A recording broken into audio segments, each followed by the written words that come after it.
Good evening, a very warm welcome to Cali in Colombia for the UCI Track Cycling World Cup as we get ready for a great evening of racing. We're also going to bring you the highlights of what's been going on over the last couple of days here as well. We're taking a look here at live action straight away as we take a look at the men's sprint semi-finals. The riders are just drawing their lots ready to be taken up onto the track. Well, tonight we're going to bring you action which will include the men's sprint. We'll take you back to the women's team pursuit finals and the men's team sprint as well. We're going to bring the women's omnium to its conclusion, and we're also going to show you a lot of other races as well. We'll bring you the men's team pursuit finals, lots of live Keirin action as well as we go through the night. Well, thank you very much for joining me here as we bring you this live coverage. We're bringing these two riders up onto the track to get things started. So this is the men's sprint semi-finals. And on the left-hand side on the track, we have from the Netherlands, Jeffrey Hoogland. And he's up against the rider you can see there on the right-hand side. From Germany, it is Maximilian Levy. And Levy is the German champion. There is Hoogland, one of the powerful riders in this Dutch squad, as he gets ready to roll out and see if he can go 1-0 up against Maximilian Levy.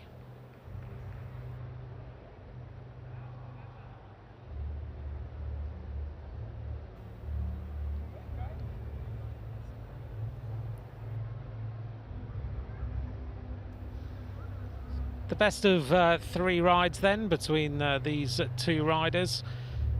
Levy will lead here. This track is, of course, very unusual in the way that it is set up in comparison to other tracks. It is a 250-meter track, but as you will see, and those of you who are fans of track cycling, you'll see that the sides are open to the elements, and therefore it kind of has a bit of a strange feeling, both the roof on it, but that the fact that you can get a headwind, tailwind, sidewind as you go around the boards, which is very, very unusual indeed for the riders to contend with. Making their way around the track then, and it is Levy who is leading right now. Just starting to wind the pace up a little bit. On the back then is Hoogland, as they now start to increase the pressure, and Levy is going to be holding Hoogland slightly up the track here as they turn on the heat. Here goes Hoogland, who is right on form right now as he accelerates into the finish line. Jeffrey Hoogland goes 1-0 up, 70.754 kilometers an hour.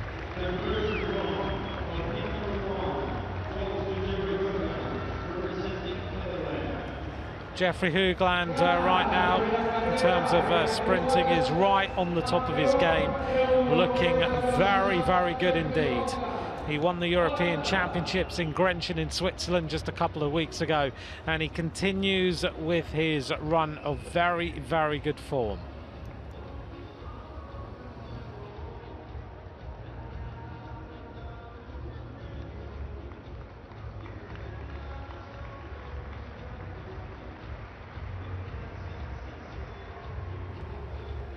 As we look out over a very busy track centre then, we wait for the next riders to come up onto the track. And this is Denis Dmitriev from Russia.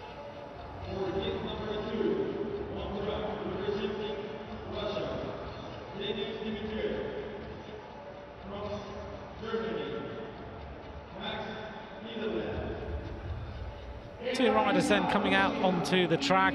Max Niederlag of Germany on the left-hand side against Denis Dmitriev.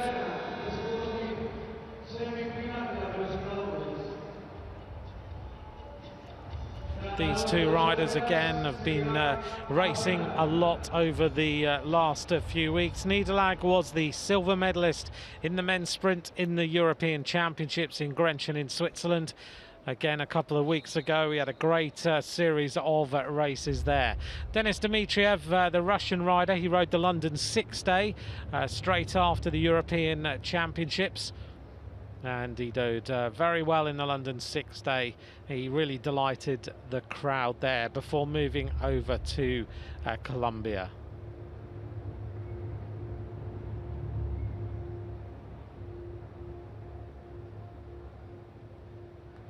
Again, for those of you who've not seen track racing before and maybe found us and are tuning in for the first time, sprint racing, the best of 3 rounds of racing if required, 3 laps of the track.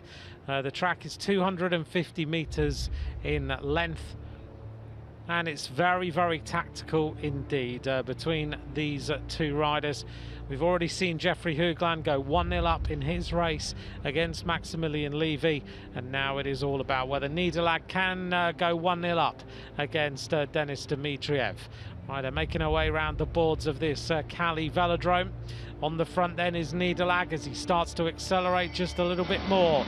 Dmitriev into the wheel, trying to get in the slipstream. Dmitriev likes to come off the top of the banking there in towards the finish line. He likes to use this final turn to accelerate hard with a big slingshot into the finish line. Looks very close, but it looked like Dmitriev gets that in 10.220. It might have been a photo finish. 70.4 kilometers an hour between those 2 riders. We're getting shown Nederlag, but it looked like Dmitriev went 1-0 up, and he did. So Dmitriev goes 1-0 in the men's sprint semi-final, heat number 1. We'll come back to that in a few moments' time to update you on heat number 2. Nederlag led out, as you can see. Looking pretty strong, but Dmitriev, he likes to use that tactic of going a little bit high into the final turn 4 on the track, and then he uses it to accelerate just a little bit. It's always a tactic that Dmitriev has used, and he's used it to very, very good effect.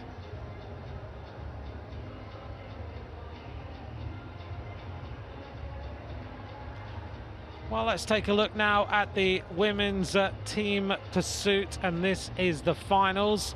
And this is Great Britain against China for the bronze medal. Now, an unusual situation here because Eleanor Barker was sick just before the start of this race.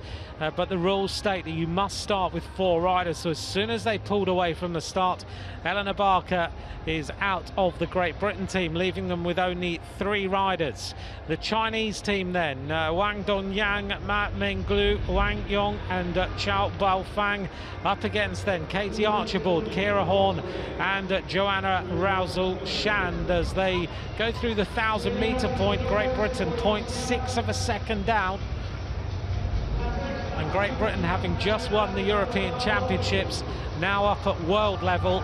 And of course Great Britain hardly ever beaten in the team pursuit, but have started to have some defeats, most noticeably by Australia in the World Championships in Saint-Quentin-en-Yvelines last year, and now they are trying to fight their way back to be right in with a chance of winning in Rio.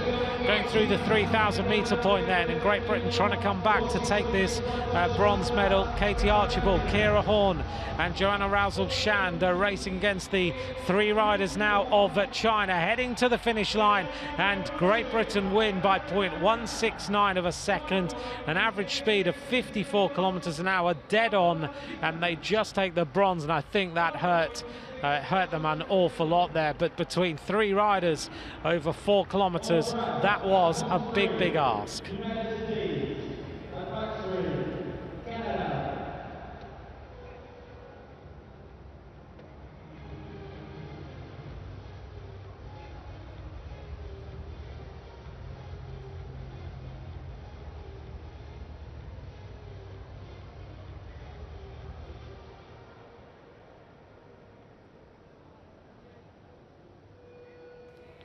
This is the ride-off for the gold medal then between Canada and the United States of America. Nice to see these two nations in the final of a Track World Cup team pursuit. It's normally the Australians and the British team that we would see. Sometimes we get the Chinese also in the mix, but this is going to see a great tussle between these two squads of riders. The Canadian team then, bronze medalists, 3 of them in the World Championships in 2015. That was Glazer, Beveridge and Lay. But the United States, of course, with Sarah Hammer, twice Olympic silver medalist, twice an Omnium world champion and 5 times the individual pursuit world champion. So this is going to be a real tussle between these two squads to see who comes through to win this first Track World Cup. The Americans looking a little bit like they're under pressure, and it's Jennifer Valente who's leaving a little bit of a gap. The Canadian team looking very, very well drilled indeed as they make their way around this track. Now down to 3 riders. The Canadians looking good, the Americans with 4 riders. We can see the gaps between the wheels as the Canadians go through, ahead of the United States of America by almost 2 seconds at the 3,000 meter point. And now the acceleration starts to happen. This Canadian team are very, very strong indeed. Racing now to the finish line. Canada take it, 4:20.139 for the Canadian squad, which is a fantastic result for them. They win the gold medal in this Track World Cup, and they're getting better and better all the time.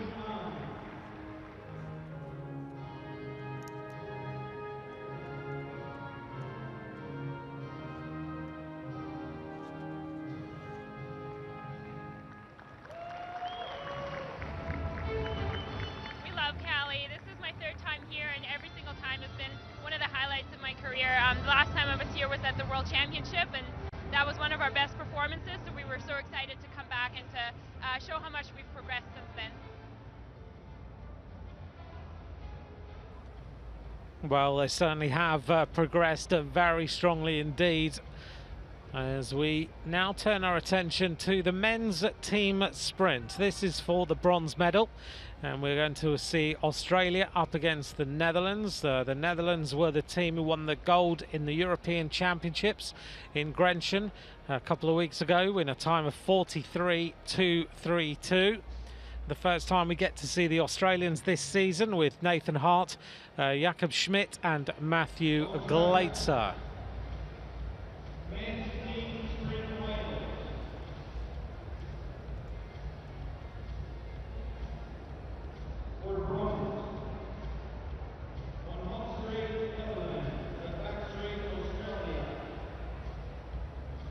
This is for the bronze medal then, between these two squads. The Dutch team, we know, right on form at the moment. Surprising actually to see them in the bronze medal ride-off. We may have expected to see them in the gold medal ride-off in these Track World Cup here in Cali as they get underway then. The world record, 41.871, held by Germany, set in Aguascalientes in Mexico. And the Dutch team, a little bit of a gap there between the team, not unusual.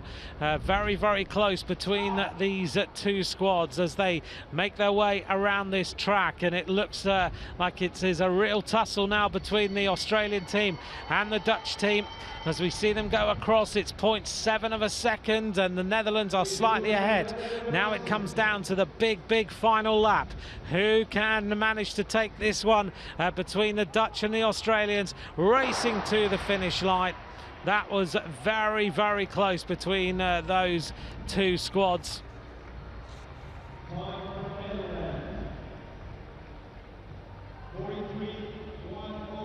Very, very close between the two teams there for that medal.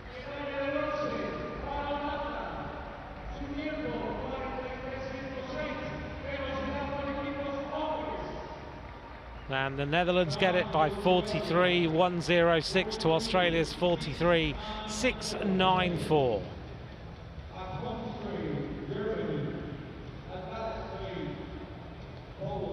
The ride-off then for the gold medal. This is between Germany and, unusually, the Polish squad now in this gold medal ride-off as well. They've ridden very, very strongly in qualification. The German team then, the bronze medalists in the European Championships, 2 of them, they've swapped out Forstermann and they've brought in Rennie Enders, but he is amazing firepower. So Rennie Enders, Max Niederlag, Joachim Eilers against the Polish team of Gregor Driga, Rafał Sławnicki and Matthias Lieper. That's the 3 riders now who are up on the track.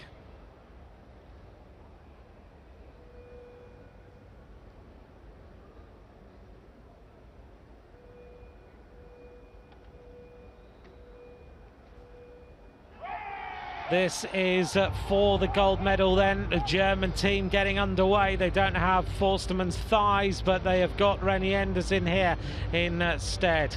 Let's see the gap here between the 2 German riders at the front, and Germany go through 17.149. The Polish team just a little bit behind.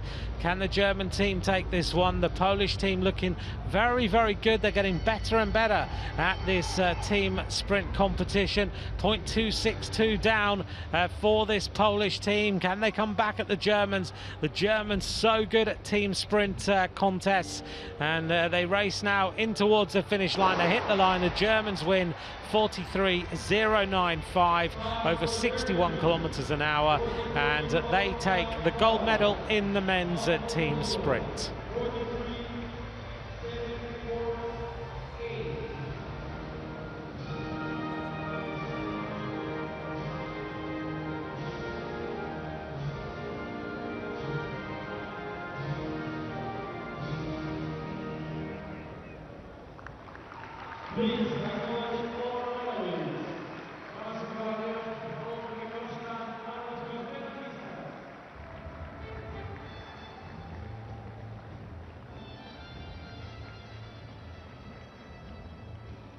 At the Europeans we had a 3rd place, and I think we improved today our time, and I think we all are very happy. To race here in Cali is really, really cool, because the people scream very loud. We have a lot of friends here in Cali, and so it's really nice to ride here.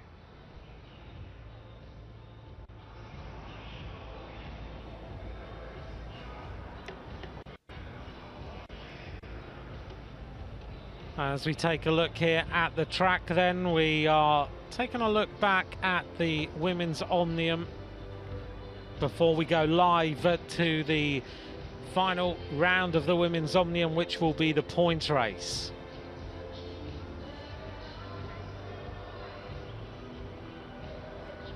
Field of 24 riders taking part in the Omnium competition this time. And of course, Laura Trott is the Olympic Omnium champion. She's leading the field in the lineup, but some fantastic riders in this field, including Sarah Hammer, who had such a big tussle between her and Laura Trott in London 2012. Kirsten Wild is getting better and better at the Omnium all the time. Also in here, Jasmine Glazer. Some very, very strong riders. This is then the women's scratch race.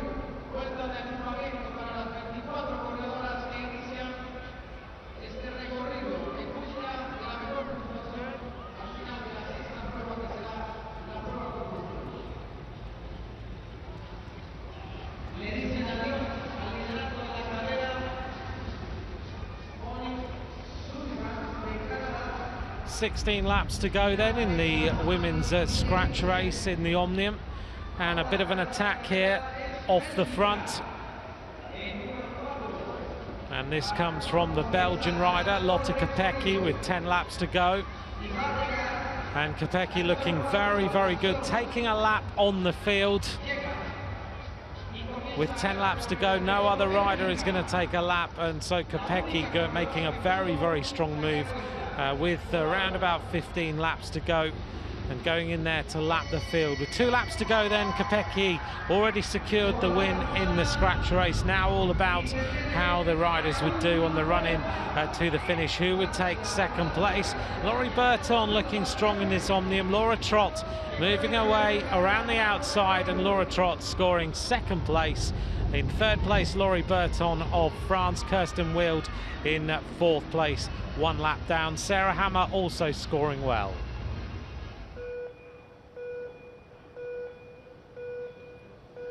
Into the individual pursuit then, 3,000 meters on the track, and this is the race between Tatyana Sharakova on one side of the track, the Belarusian rider just out of the saddle then, and looking good, catching the rider Hochman on the other side and racing through to the finish in 3:34, 9:54, and actually winning the individual pursuit to take the top of the leaderboard. This is Sarah Hammer and Liri Olabaria.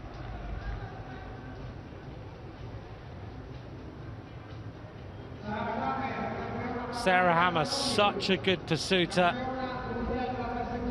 and really putting the pressure on Liri Olabaria. You wouldn't expect her to get anywhere close to the time of Sarah Hammer, finishing in 3:36.311, and that was good enough for second place in the women's individual pursuit. Laura Trott then, and the leader of the Omnium at this point, Lotta Kopecky, after lapping the field. But Laura Trott, such a good pursuiter, of course, and world and Olympic champion of the team pursuit. And Laura Trott racing through third fastest, which is a little more unusual, 3:36.371, and Laura Trott in third place at the end of the individual pursuit.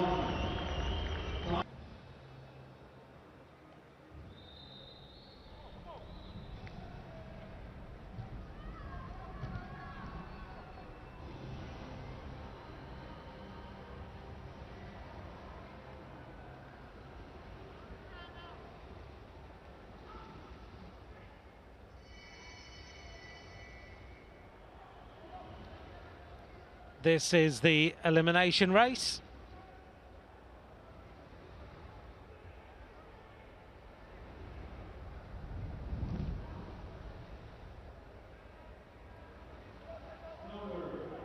Sarah Hammer eliminated there, and Laura Trott and Lotta Kopecky doing well so far in this Omnium. But it came down to the final 3 riders in this elimination. It was Kirsten Wild and also Sharakova and Laura Trott as they race towards the finish line.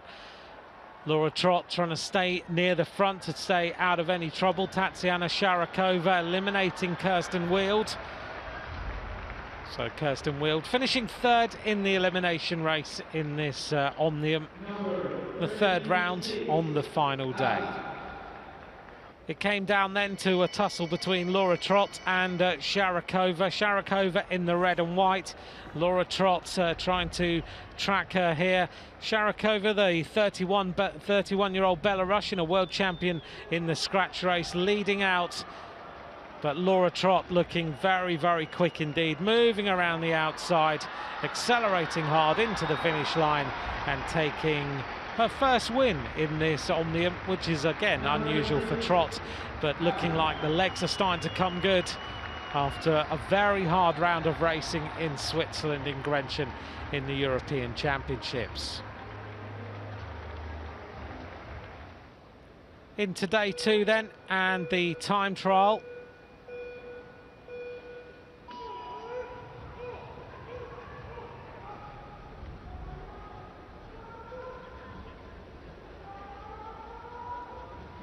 And these 2 riders flat out. This is number 46, Chao Mi Yu. And got up against Yasmin Glazer, the Canadian rider.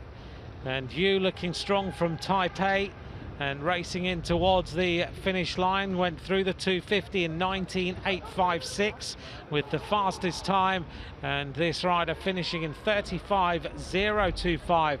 Very fast average speed of 51.391 kilometers an hour, and top of the leaderboard.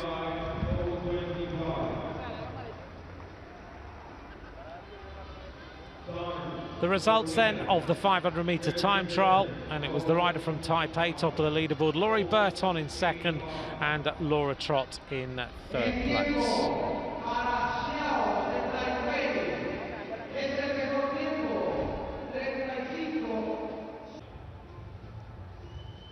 The flying lap then is the final round, the 5th round of the Omnium before the points race. This is Laurie Berton of France, who really is starting to look a threat in these Omnium tussles. She looked very good in the European Championships and powering away around the track to finish the flying lap with a time of 13.985, 64.354 kilometers an hour, and going top of the leaderboard. The results then of the women's Omnium: Laurie Berton won, Laura Trott was second, Marlies Mekias was in 3rd place.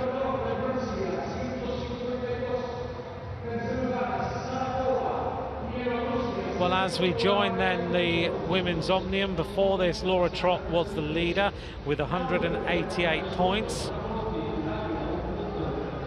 Laurie Berton was in second with 152. And as things stand, this are the standings: Laura Trott, Laurie Berton, Kirsten Wield in third with 143, Sharakova on 142.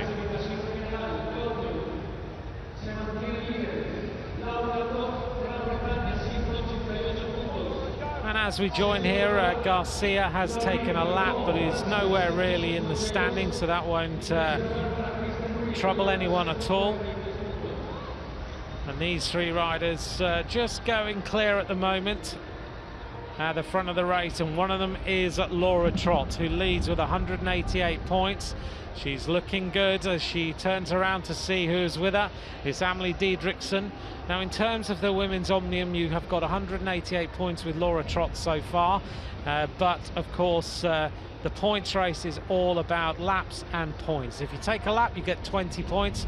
If you take a sprint, which are noted by the bell, you will take 5 points for an overall win. So Laura Trott right now has got an advantage of 36 points on Laurie Berton, and right now she's going clear with the Canadian rider also with her, and that of course is the rider from Canada, Jasmine Glazer. And these 3 riders are about to take a lap on the field. Amelie Diedrichsen in the red, the rider from Denmark, a junior world champion on 2 occasions. She's about to take 20 points. Laura Trott takes 20 points, which puts her on 208. And Glazer also now takes 20 points. Now, before the start, Diedrichsen was quite a long way down. She only had 63, so she's now on 83. And Jasmine Glazer also was on 73, so she's on 93 points now. But Laura Trott right up at the top of the leaderboard, and not many people are going to trouble her too much.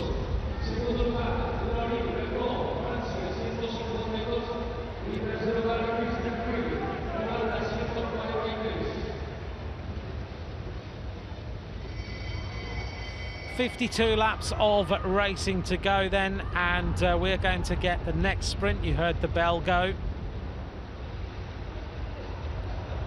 Laura Trott right now 208 points, Laurie Berton on 152, Kirsten Wield on 143. As they go for the line, Berton managed to take 5 points there, Kirsten Wield took 3, which means that she's moved up a little bit. Berton to 157, and Kirsten Wield up to 146. Laura Trott on 208, and looking really strong right now.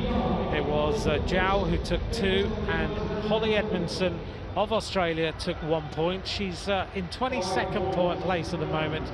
The New Zealander in 22nd place on 37 points, relatively new to the Omnium. There's our standings then. Laura Trott leads with 208 points, Laurie Berton with 157, Kirsten Wield with 146. Sarah Hammer will be looking to try and make her way up a little bit, she's on 142. Well, Sarah Hammer now attacking off the front of this race, as you can see. So she's going clear. And Kirsten Wild is going to have to do some chasing here, because Sarah Hammer, if she can take a lap on the rest of the field, would move right up in the standings. It would put her firmly into the silver medal position. So she is doing what she knows best, and that is attacking very, very hard now. Sarah Hammer stretching this race with 46 laps of racing to go, 45 to go now, and she is joined by the Chinese rider Lu Chao Ling, who's on 100 points. Now, it used to be that the Omnium competition, which of course is 6 rounds of racing over 2 days, it used to finish with a 500-meter time trial. Now it finishes with this very, very tough points race. And that means that the riders can keep an eye on their opponents. They know exactly how many points they've got. And so Laura Trott right now has got a massive advantage. So it's all about who can finish in the other medal positions as things stand.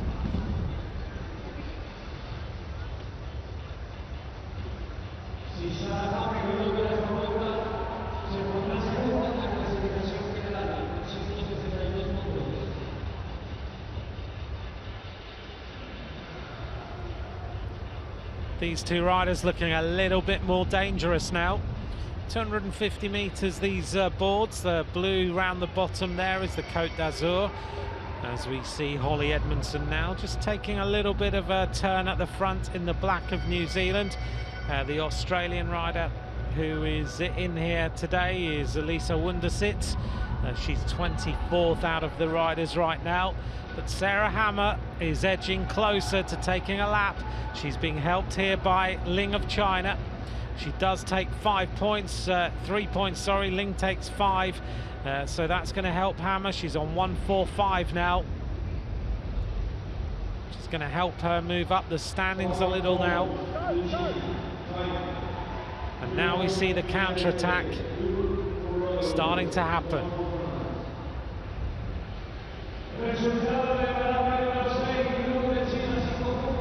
Sharakova took 2 points, Laurie Burton took 1.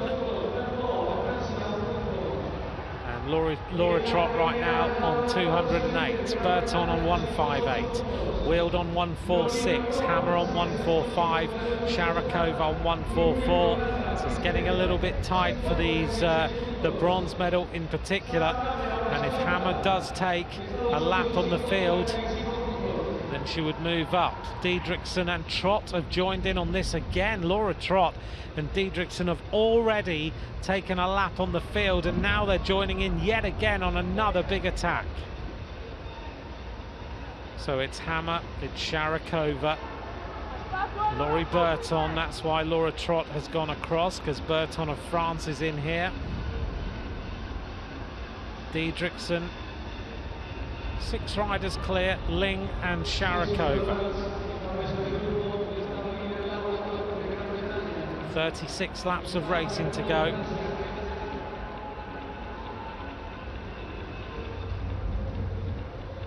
Well, thanks to all of you for watching tonight's coverage. You can tweet me at @McCrossan if you would like to. Thanks for everyone who's got in touch already, as these 6 riders continue with their workload. Laura Trott in the colours of Great Britain, Amelie Diedrichsen. This will really move her up now. She'll be over 100 points if she takes a lap here. As you can see in the background, this unusual track with the trees and the sunshine shining through. As these riders go into the back straight, they get a little bit of a tailwind. The chase is starting to happen, and Sarah Hammer and Laura Trott are locked together at the front of the race. Peloton all coming back together now, so it looks like Hammer is going to have to try and strike another blow to go clear, as we see another big move at the front of the race. Another attack happens. Up there is Lyra Olabaria, Emily Diedrichsen in the red and white, looking strong.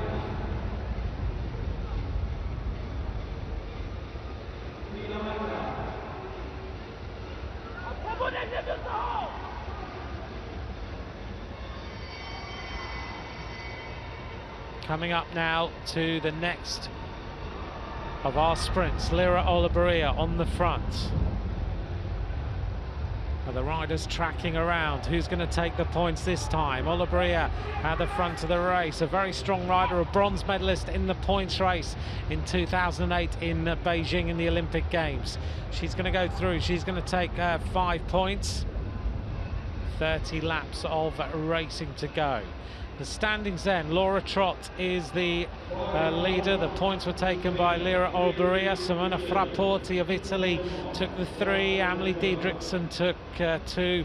And Gonzalez of Venezuela took the 1 point, which still leaves Laura Trott at the top of the standings with a 50-point advantage on Laurie Burton. And behind her, Kirsten Wild, 146, Hammer, 145. Kirsten Wild always in a little bit of a tussle for the medals. Sharakova can also take that bronze medal. 2 riders just going clear now. It's the Russian rider at the front of the race. Laura Trott, so good at the Omnium competition, she really is. The Russian rider then in the blue, white and red at the front is Tamara Balabalina. Joining in with the German rider Anna Knauer. Diedrichsen goes to the front again. 27 laps of racing to go.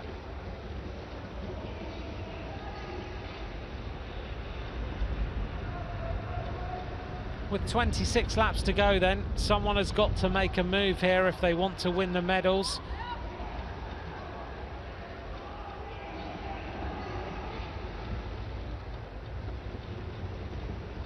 Diedrichsen looking around at Anna Knauer.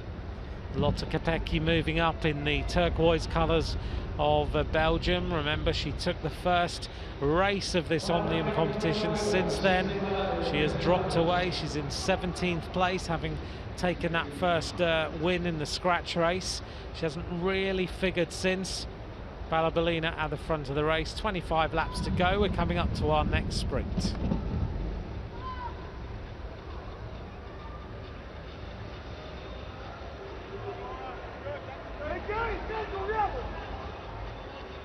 So thank you to anyone who has joined me on Twitter this evening at Ant McCrossan. Thanks for your messages. Gert-Jan Warink and Brian Travis and other people who've tweeted in this evening as you join me for this action. We're bringing you live action and highlights, and this is the live coverage of the Women's Omnium, the final round of racing. 23 laps of racing to go as we see a big move at the front, and it is the rider from Colombia who's making a move now. This is Gianni Salcedo, who is 17th overall. This would move her up in the standing. She's got 64 points, and the Colombian crowd are giving her a good old cheer on. And usually she wears 1 white shoe, 1 black shoe, as you can see. Sprinting down the back straight. And it is Glazer who's going to close the gap on the leader here as they sprint through. Laura Trott is also there. Hammer does take some points, so she takes 3. That's going to move her on to 148, and Glazer's going to be on 98. So Kirsten Wild is going to have to try and do something about this. In fact, I'm just trying to see where Kirsten Wild is in the string of riders. She looks to be suffering in this points race, and right now her third place is disappearing. Here we are, confirmation then. Laura Trott is the leader with 210 points. Laurie Burton with 158. Sarah Hammer is now in the bronze medal position. It's going to come down to the last couple of sprints between Wild and Hammer for the bronze medal. A big attack then from the Venezuelan rider, going clear. And the Venezuelan rider is Angie Gonzalez, 20th overall in this Omnium right now. A little bit of an advantage on Lotte Kopecky. And Laura Trott in the sunshine right now is heading to yet another win in an Omnium competition. Laura Trott in the European Championships a couple of weeks ago. She took her 10th European Track Championship. She's now the most successful male or female rider in European Track Championship history with those 10 titles. So strong. in the Omnium, the team pursuit, and of course in the scratch race as well. 16 laps to go, and it's the Canadian rider stretching the tempo yet again at the front. This is Jasmine Glazer, who is now 8th overall. She can move up again if she scores a few points. The Japanese rider making her way through to the front. That is Sakura Tsukagoshi. And now the Lithuanian rider taking up the tempo. 14 laps of racing to go.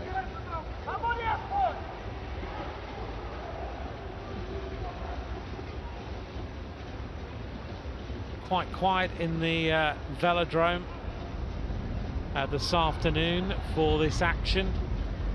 The evening sessions have been very, very busy. The Colombians like their track racing. They come out as long as there's plenty to cheer on, they will do. 13 laps of racing to go, and on the front is the New Zealander again.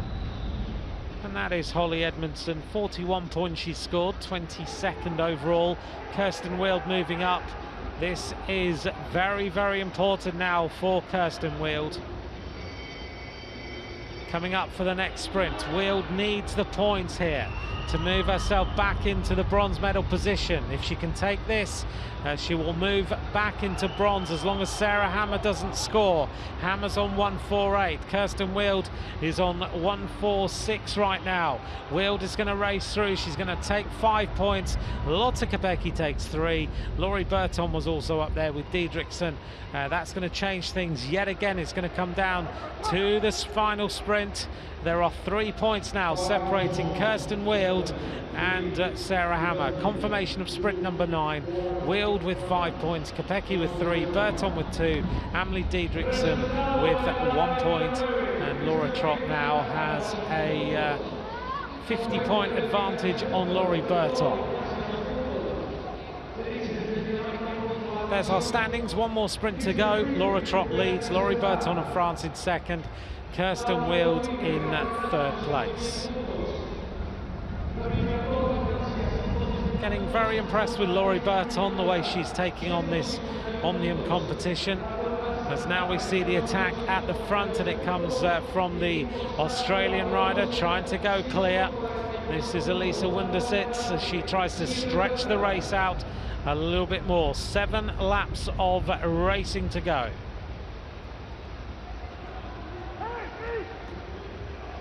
Laura Trott just looking very, very calm right now. 7 laps to go. She will win yet another World Cup. Anna Kanawa trying to go on the attack. She's stretching things a little bit. Remember, all these riders need as many points as they can get towards qualification for both World Championships and Olympic Games. Kanawa in 10th place overall, 112 points. She's an attacking kind of rider, likes to try and get in the moves. 5 laps of racing to go.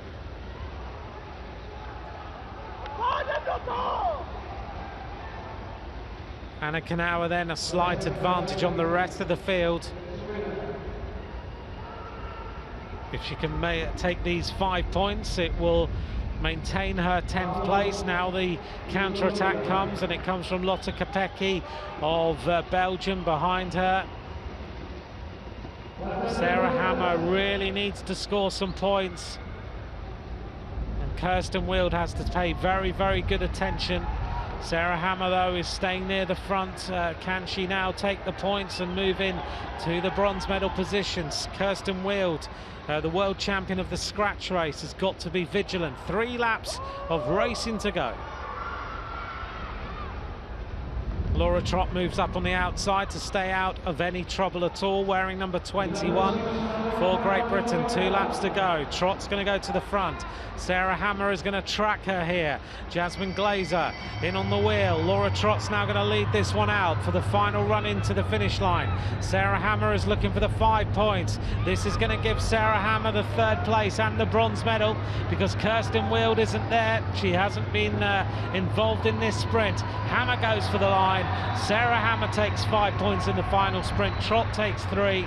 And behind them, the final couple of riders, which means that Glazer takes 3 and Lu Chaoling takes 1. Laura Trott wins the Women's Omnium here in Cali with 213 points.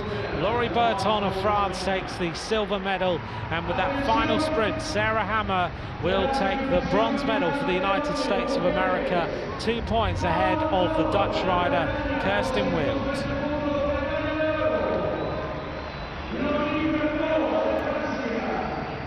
Confirmation then of the result. Laura Trott 53 points ahead of Laurie Berton. Sarah Hammer with 153 in third. Kirsten Wild in fourth.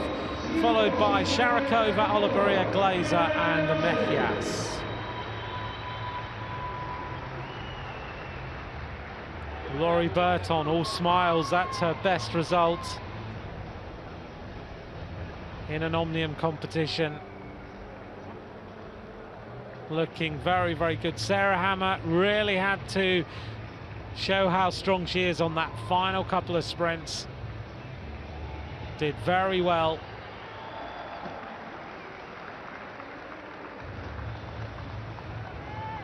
Had a good conversation with Laura Trott last Saturday. She was in very, very good spirits.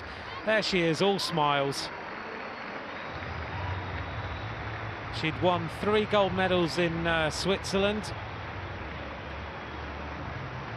and had a chat to her in the Manchester Velodrome. Laurie Berton, well done. She's been trying so hard to get herself on a podium in an Omnium, and now it's starting to come good. But Laura Trott was telling me that she was looking forward to Cali. Sarah Hammer struggling to get off her bike. That's hurt her. But Laura Trott saying that she was looking forward to Cali. She was in good spirits and clearly has had no problems with the travel at all as she takes the gold medal again.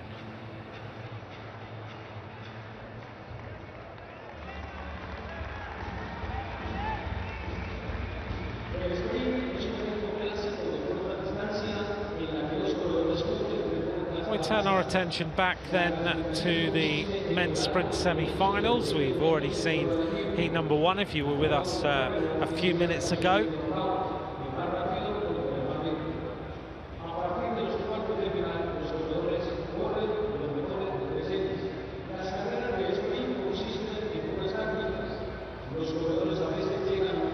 Here's the men's sprint semi-finals, the start list. Jeffrey Hoogland up against Maximilian Levy. Hoogland is 1-0 up. Demis Dmitriev against Niederlag, and Dmitriev is 1-0 up at this moment in time. Do join me on Twitter if you'd like to. @AntMcCrossan is where you can ask me any questions. Thank you to all of you for joining me for tonight's live coverage here from Cali, and we're also looking back at some of the action as well. This is live action, the men's sprint semi-finals, the second heat.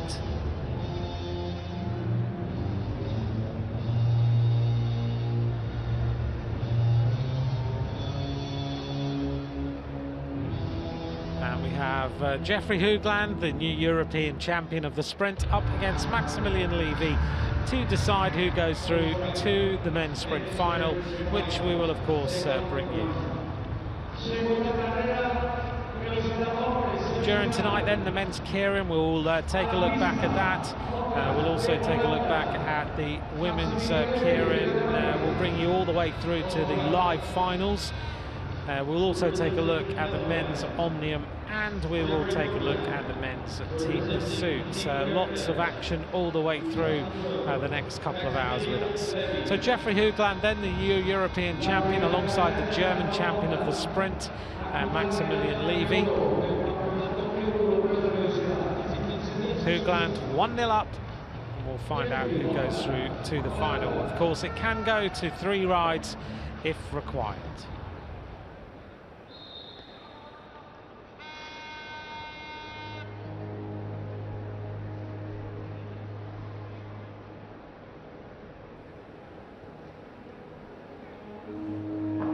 Jeffrey Hoogland at the moment is looking supreme in sprinting. Now we'll see whether he can get his tactics right. He was a rider that we've seen emerging in the sprints over the last couple of years. He didn't seem to be tactically as good as the other riders, but now he looks like he has really honed that ability.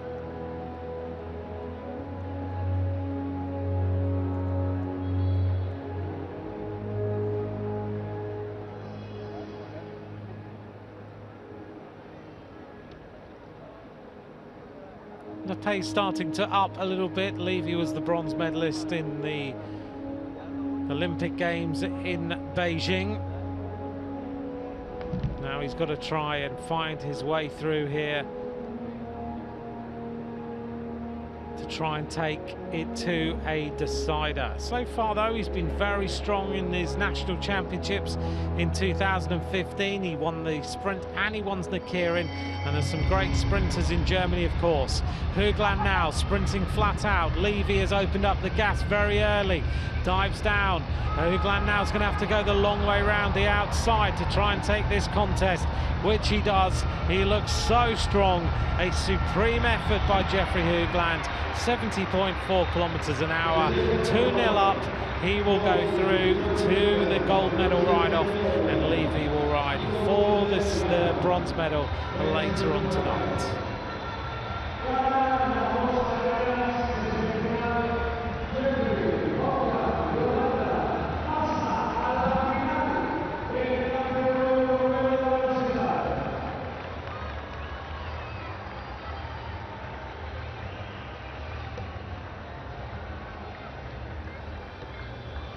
Jeffrey Hoogland making that look very, very simple against such a rider like Levy. Maximilian Levy, great stature in sprinting, but Hoogland right now is absolutely on song.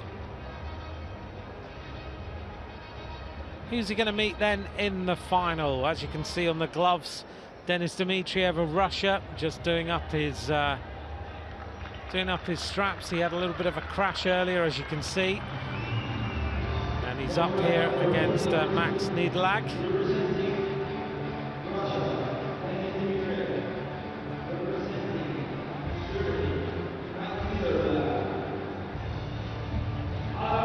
Dmitriev, a few bandages on that left leg. 1-0 up against Niederlag, but will that crash cause him many problems? He's so focused, a real icy cold look when Dmitriev looks at you when he's got his race face on.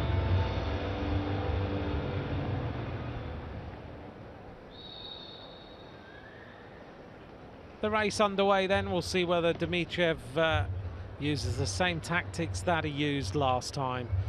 Coming off that top banking, just look how he kicks the bike up just a little bit to give himself a bit of banking to race down and go, give himself a little bit of acceleration.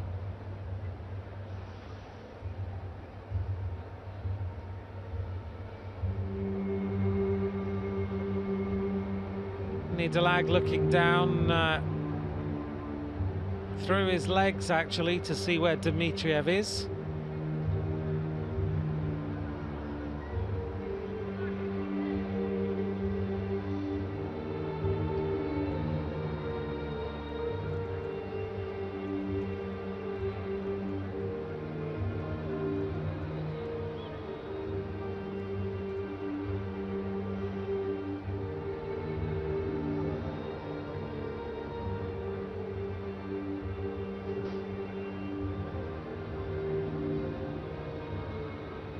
As we start to go towards the beginning of 2016, we're starting to see some different equipment being tested out by some of these riders.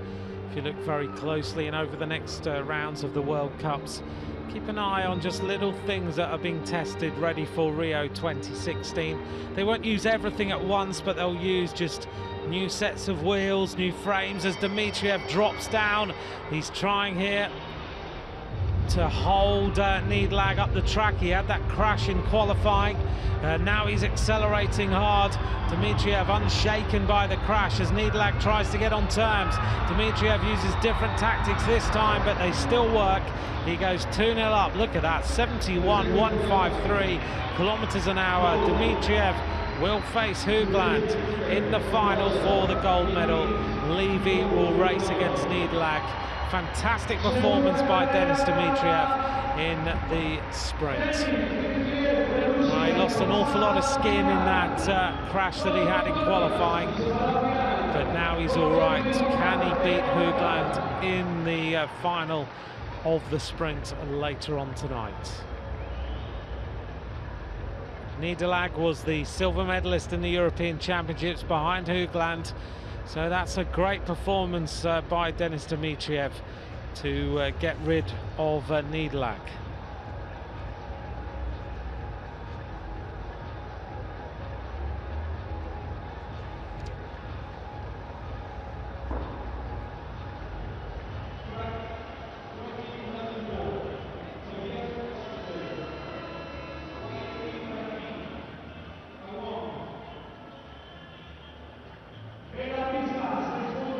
We turn our attention then to the men's keirin.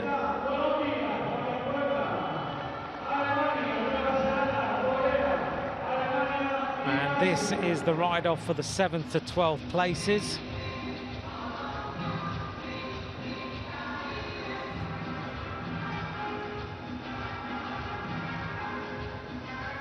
Fabian Puerta, a real favourite of the Colombian fans. Maximilian Levy in here. So this is a recap of the men's keirin. Advantageous Awang, the bronze medalist in the World Championships.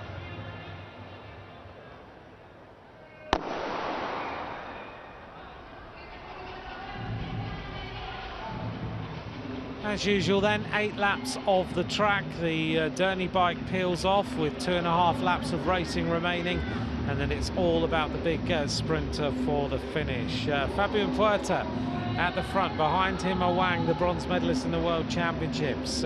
Sitting in on his wheel, Maximilian Levy, riding for his trade team of Erdgas. Behind Maximilian Levy, just a little bit further behind,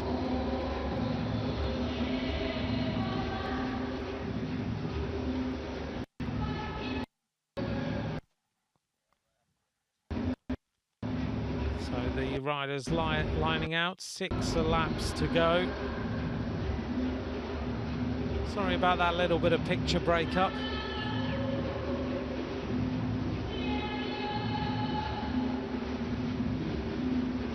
On the back then, Simon van Veldhoven.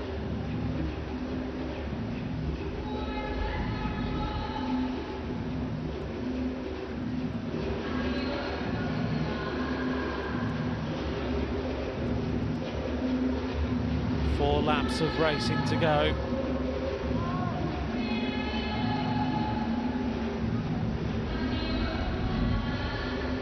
Puerta looking around all the time. This is for the 7th to 12th places, all important for World Championships. Puerta looking around to see where Awang is. Awang, such a wily rider in the keirin race as they make their move around the top. This is looking like it's going to be very, very tight, hitting the front end. Van Veldhoven trying to move up, and the outside is the rider in red and black, Tobias Wachter. The final lap then as they lead out.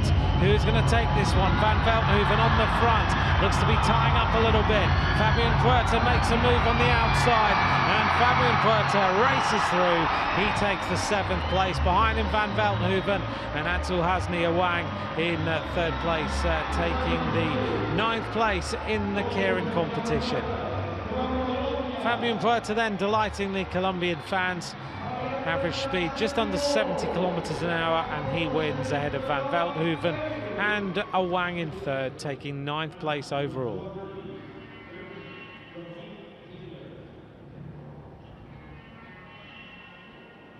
Onto the track comes Matthew Glaetzer. This is the final of the men's keirin. Joachim Eilers getting himself ready. Alongside Joachim Eilers, the silver medalist in the World Championships in 2015, Edward Dawkins. Alongside him, Yuta Wakimoto. The world champion is also here. Francois Purvis of France The American rider is Matthew Baranowski. And the final rider we've seen already, Matthew Gleitzer of Australia.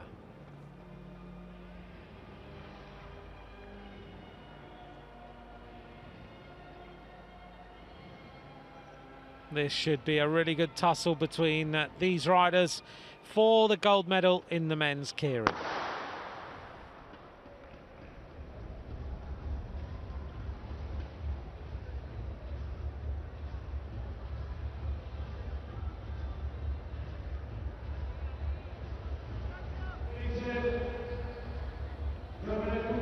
Gleitzer right in on the wheel. Francois Purvis didn't have a great round of races at the European Championships. I had a good chat to him in Switzerland. He was saying that he needs more racing. He hasn't been racing enough. He's been not in the gym enough either. He was getting a little bit worried about his qualification for the Olympic Games, but then he said he needed to get his head straight and get moving, and then in the final races in the European Championships he took the silver medal in the keirin and looked to be right back on song. The big question now is, can he perform against more riders, including Gleitzer of Australia?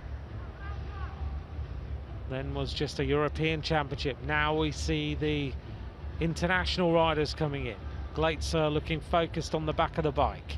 Behind him, Francois Purvis, so strong last season. Behind him is Baranowski of the United States of America. The rider in the black and gold from Japan, Yuta Wakimoto. Wakimailers always looking good in these keirin races. And Ed Dawkins right on the back. He rode so well in San Quentin-en-Yvelines earlier on in this year to take his silver medal. 4 laps of racing to go. Matthew Gleitzer has that really urgent style on the bike, the way he kind of hangs over the bars. Lovely low frontal area. We see the move up on the outside. It comes from Edward Dawkins, who wants to get involved in the action at the front. Gleitzer still looking good. He starts to accelerate. The Derny bike has peeled off. Dawkins trying to challenge on the outside. Purvis looks blocked a little bit. Wakimailers makes his move around the top. This is going to be very, very close between these riders. Purvis leaves a gap. Has he got the pace to come back into the slipstream? They're going to hit the line now with 1 lap to go. On the front then is Wakimailers of Germany, looking strong. Gleitzer coming round the top now. He's got to go the long way round. Behind him is the New Zealander, but racing into the finish. It was a big win for Wakimailers. Matthew Gleitzer took second by the looks of things, and Ed Dawkins took third. Congratulations, you're on the podium again, first again. How do you feel? It's amazing. It's a fantastic feeling.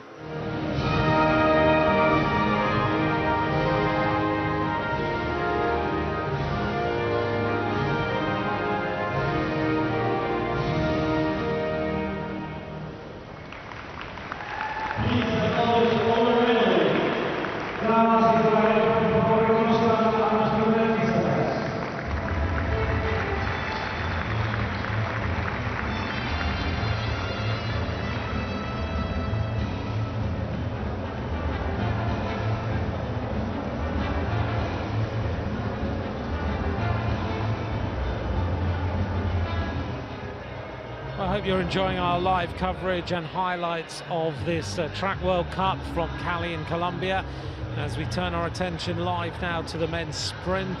This is for the 5th to 8th places. Up on the track will be Gleitzer of Australia, Damian Zielinski of Poland, Jason Kenny of Great Britain, and Fabian Puerta of Colombia. These riders looking for the 5th to 8th places. Jason Kenny still trying to find his form in these World Cups as we head towards Rio 2016.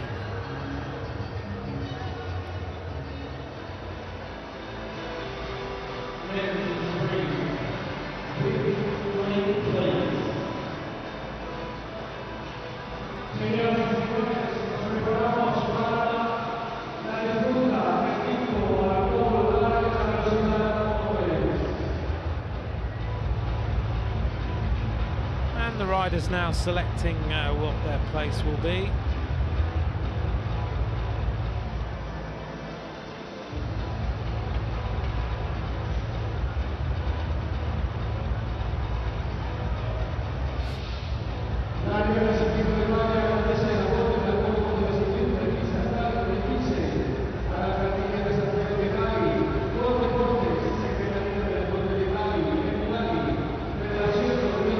These riders, of course, need as many points as they can get for these World Championships and Olympic qualification. Jason Kenny just struggling a little bit to get on his absolute top form. Just looks like he's so close to it, and you kind of feel that something's going to click and then suddenly he'll be back up in the top places. These riders, all fantastic sprinters. Fabian Puerta, Glaetzer, Zielinski and Kenny for the 5th to 8th places in the men's sprint.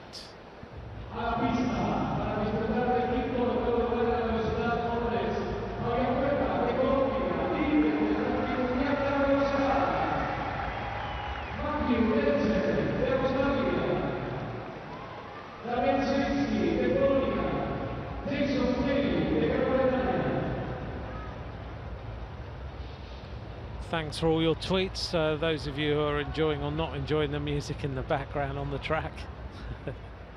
Nothing, I can't turn it off, unfortunately, not this evening.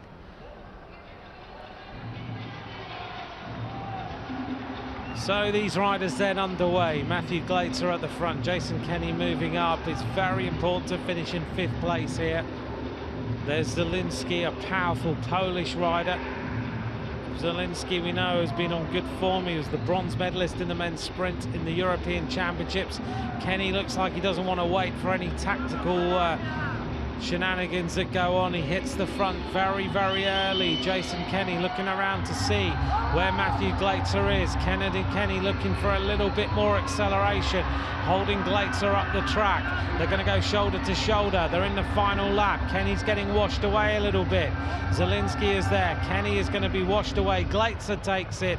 He takes the win. Zielinski in 2nd there. So 5th place for Glaetzer, 6th place for Zielinski, 7th for Kenny, 8th place for Fabian Puerta in the men's sprint, 5th to 8th place final.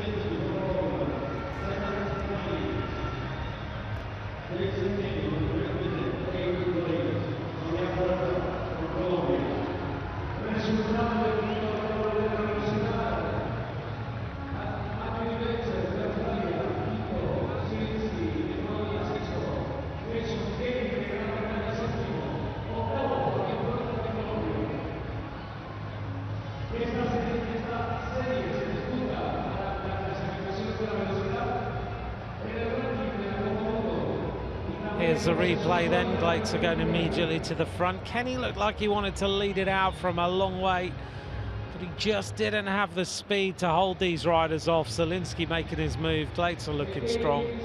He's got a really interesting sprinting style, has Zielinski. Glaetzer has that really low frontal area, the way he slices through the air. Right, we're going to turn our attention then to the women's keirin. This is the 2nd round. The first 3 riders in each heat will qualify to the final, and the other riders advance to race for 7th to 12th places. Now, I know I've had a few messages on Twitter about the women's keirin. Some of you looking forward to seeing certain riders, so do tweet me at @McCrossan if you would like to, just to keep in touch throughout today's live coverage of the racing. So this is the first of our 2nd rounds, the first 3 riders in each heat qualifying.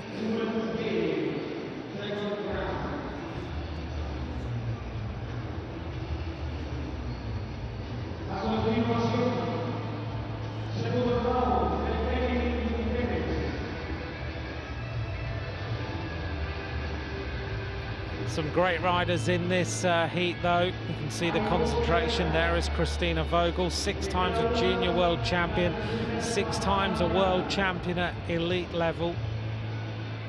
in different disciplines, different sprint disciplines. Making our way out onto the track.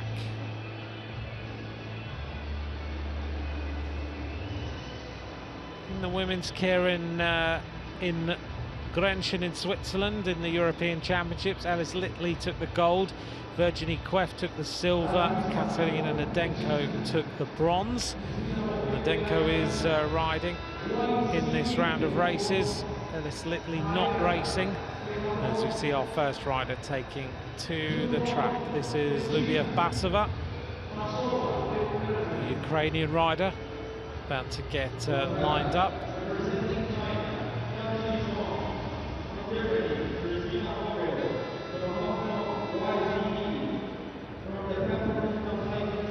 There is Christina Vogel getting ready for racing, the Olympic champion of the team sprint in London. Alongside her is Lyubiev Basova of the Ukraine. The next rider then is Wai-Chu Li of Hong Kong, China, the bronze medalist in the keirin in London 2012. This is Junhong Ling, the next rider. And this is, of course, Chan Chi-Xiong, the bronze medalist in the World Championships in the women's sprint. Kiona Maeda of Japan.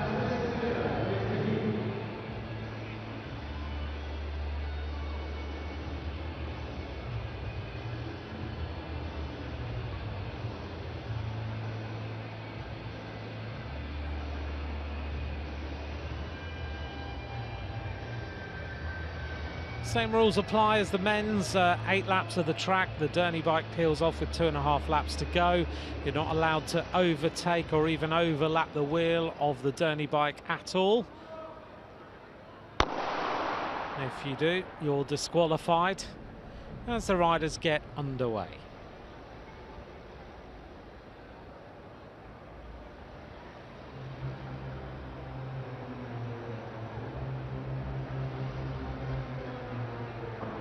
Well, it's the Japanese rider, Kiona Maeda, who's riding for the Japan Professional Cycling Association. As you can see, has got a little bit of Japanese keirin branding on her kit.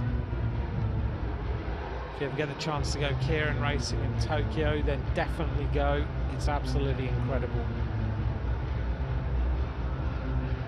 Chinese rider in the second wheel.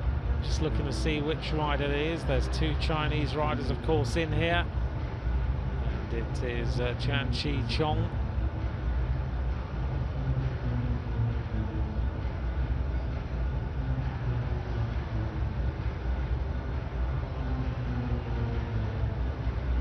Junhong Ling is wearing the white colours.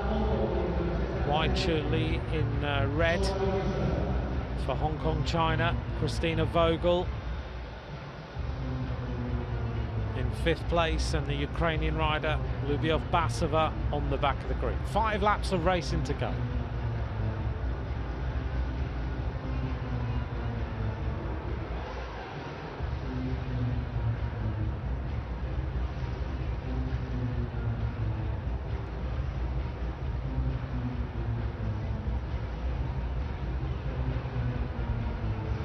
So the first 3 riders will go through to fight it out for the gold medal. The other 3 riders will ride for the 7th to 12th places in this keirin event. We're seeing more and more Japanese riders in these keirin races. There's no surprise. It is a national sport. It's live on television. Doesn't have the same, it's not quite as finessed as this. It's a bit more gritty in the racing in Tokyo. But let's see who's going to take this. It was a bit more rough and tumble in those races. Vogel moving up on the outside. Who is going to win this one? 2 laps of racing to go. The acceleration starting to happen, and it is the Chinese rider Junhong Ling at the front. Christina Vogel racing through the middle. They're going to hit the bell. Vogel now looking very, very strong as she hits the front. She doesn't look like she's flat out yet. Wai-Chu Li also trying now to qualify. 3 riders will go through. Basova doesn't look to have the acceleration. Christina Vogel working that bike. She's going to win easily.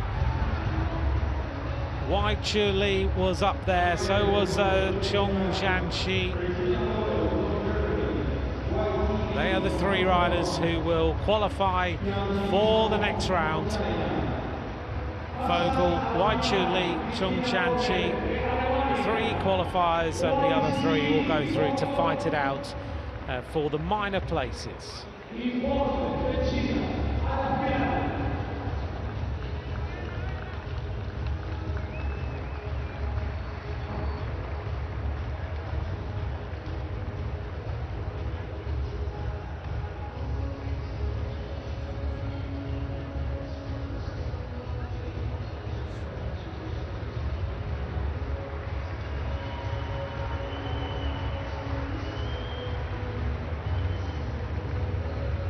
Here's our second round then, and this is another star-studded affair as we welcome Stephanie Morton of Australia into this group, a Commonwealth champion in the sprint, a gold medalist in the Paralympics where she piloted Felicity Johnson to the gold medal. Xuan Guo also in here. There she is, all ready for racing. There is Stephanie Morton of Australia. Again, the first three riders will qualify for the final that we will see tonight. So I know there are those of you who may not be able to see the whole racing, but do try, because we've got some fantastic finals coming up. Stephanie Morton then making her way out onto the track. She's been racing with Anna Mears here in the Racing 2. There is Xuan Guo of China, Stephanie Morton of Australia. Last few words. This is the new fast rider on this track, Anastasia Voinova, the new world record holder in the flying time trial. That was Nadenko. Nadenko also on form. So is Simona Krupa-Kaita. And the final rider in the group is Virginie Queff. This is a very, very tough group of riders to get your way out of into the final. Virginie Queff took a silver medal in the European Championships. Katarina Nadenko took the bronze, but now we add the added spice of bringing in the Australians and the Chinese into the action. 8 laps of the track, the journey peels off, 2.5 laps to go, then it's the flat-out sprint for the finish. Xuan Guo immediately onto the bike, the world champion of the Keirin in 2009. It's been a while since we've seen Xuan Guo take any major titles. She's won silver medal in the Olympic Games in the team sprint. She also won the bronze in the sprint individually.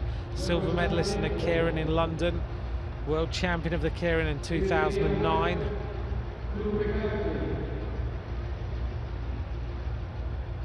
Seven laps of racing to go. Anastasia Voinova in the red set a world record in the European Championships of 32.443 for the 500 meters. Extremely fast. Bearing in mind the team sprint world record is 32.034 and she did 32.443 on her own.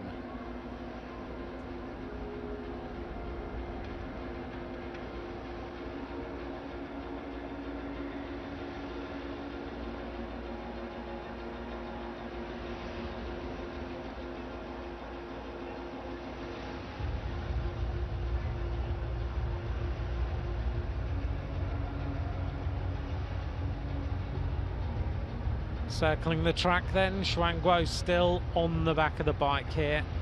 Behind her, Ekaterina Nadenko in the white jersey of Russia. Behind her, Virginie Queff of France. Simona Krupa-Kaita in the yellow. Anastasia Voinova in the red. Moving up on the outside is Stephanie Morton of Australia, riding for the Jayco AIS team. Now the Derny bike peels off. Bit of a bump down the track as Virginie Queff hits the front. Stephanie Morton moving up to try and take the front position. Anastasia Voinova trying to block everyone behind her. She's such a short rider, but so short and lean, but so fast. New world record holder as Xuan Guo likes to bump and barge everyone out the way. This is the final lap. Stephanie Morton needs to try and get through here. She's got herself a little bit boxed in. Is she going to find her way through? Xuan Guo is going to lead through. She will qualify. Behind her is Nadenko. It looked like Voinova was also up there. Morton got herself boxed in. Didn't manage to quite find her way through. I'm wondering if Anastasia Voinova also got squeezed out there. She did. Virginie Queff was the rider who qualified. So Xuan Guo, Nadenko and Virginie Queff are the 3 riders who will qualify. The other 3 riders will go through to fight it out for the 7th to 12th places. There's our final then. It will be Zhong Chanqi, Virginie Queff, Vogel, Waichu Li, Xuan Guo and Nadenko will be the riders in the final.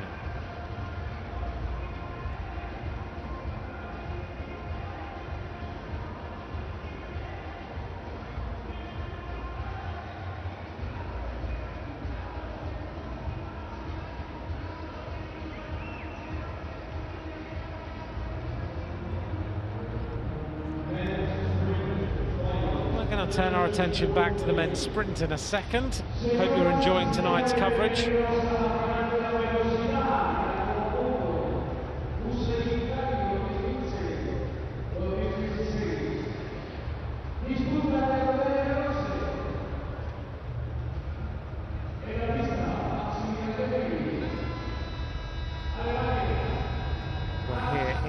Cali for this first World Cup. We're also going to have World Cups this year in New Zealand, and we're going to have another one in Hong Kong as well. The World Championships are in London, as we see Maximilian Levy against his German teammate Max Niederlag come up onto the track to decide the bronze medal. Again, it is the best of 3 rides if required.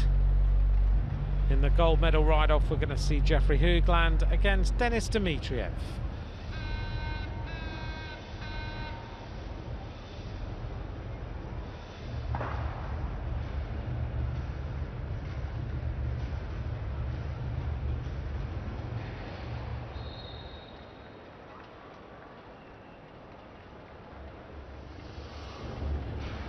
These 2 riders then underway. At the front is Niederlag, Maximilian Levy in the multicoloured shorts of his Erdgas team.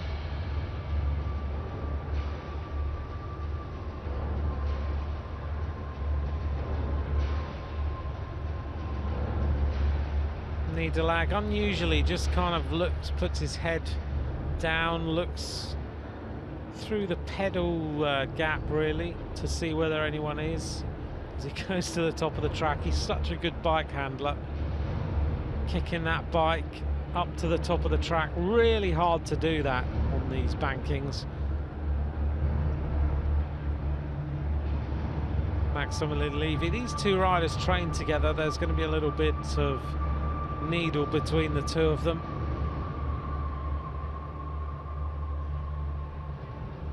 Of course, they know who's on form right now and who isn't. Niederlag just trying to hold Levy up the banking. He wants to try and intimidate him a little bit. Hoogland's also very, very good at that. We'll see whether he does that to Dmitriev in the final. Here we go then as Niederlag opens up the sprint. Levy looking to try and go high.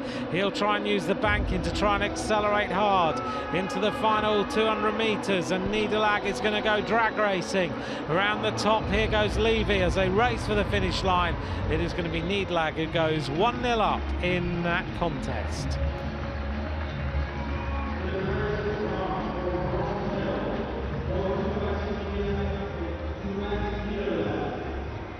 thanks to all of you for your messages on Twitter. So many of you enjoying tonight's racing. At Anne McCrossan if you would like to get in touch. And thanks for joining us for tonight's UCI World Cup track racing from Cali in Colombia. It's a great velodrome. Open-sided, as you can see, open to the elements a little bit. We've been here before when we've had some thunderstorms and the rain has poured in, but mostly it's nice and warm and humid. The sun has been out today as we get ready for our first ride-off for the gold medal. This is Denis Dmitriev. Had a crash in qualifying. You can see a little bit of blood showing through this skin suit. Here is Jeffrey Hoogland, the new European champion of the sprint, as he gets ready for racing. He's got all the little aerodynamic advantages on that skin suit, the little dimples on the sleeves, nice and smooth over the chest. Pushed on by his coach, who those of you who know was a very good sprinter in his own right.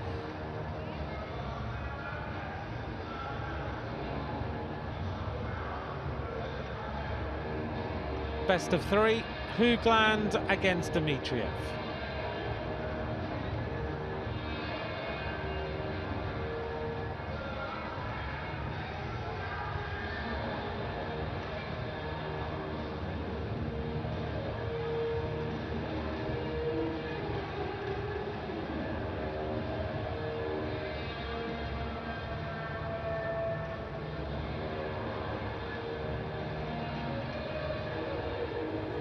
So who is going to win this one? The odds would say that Hoogland would be the winner, but Dmitriev went straight from the European Championships and rode 5 nights of racing at the London 6-day. So he's had plenty of sprinting over the last couple of weeks. Then he's travelled straight to Colombia. He was a big favourite of the fans. You can see the amount of rash, though, he's got off this banking through this skin suit. Look at that left hand leg, really sore, and a big stack, taking a lot of skin off his the front of his leg there too. Must be very painful. Best of three. Can he intimidate Hoogland? He's not allowed to do that. I don't think the judges may not let him do that. He had to jump the bike backwards. Not really allowed to go backwards, but they may well have let him because he's gone to the front of the race. That was impressive. And the commissaires have obviously thought there was no real infringement because he didn't jump and then not go to the front. He actually found his way out of the box. He was going to crash by the looks of things. Dmitriev has already crashed today, so he's not too worried. He's intimidating Hoogland. Dmitriev is a fantastic sprinter. Here we go then, 1 lap of racing to go. Hoogland is the new European champion. Can he go 1-0 up? Dmitriev will try and use that final bit of banking. They're going to go shoulder to shoulder. There's going to be no love lost between these two. And is Hoogland going to get beaten for the first time in ages? Hits in the line. Oh, I wouldn't want to call it, but I think Dmitriev might well have won that. That was very close. It's a photograph, and Dmitriev beats Jeffrey Hoogland. What a fantastic sprint. That's the first time I've seen Hoogland beaten for a while. Dmitriev goes 1-0 up, and the intimidation of the rider from the Netherlands absolutely worked. Look at that. He had to find his way out of that box, and Dmitriev used his tactic perfectly, and he goes 1-0 up against Jeffrey Hoogland. That is a little bit of a surprise, but fantastic racing.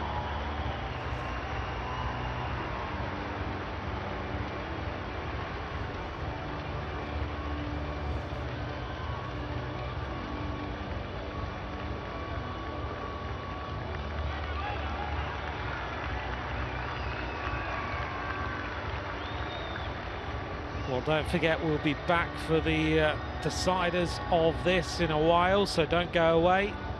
We're going to turn our attention back to the women's team sprint. This is the ride-off for the bronze medal then.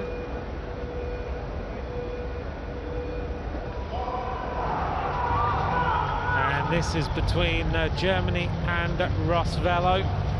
Rosvello made up of Daria Shmuleva and Anastasia Voinova, the new world record holder in the 500-meter time trial, up against the Olympic champions of Miriam Velter and Christina Vogel.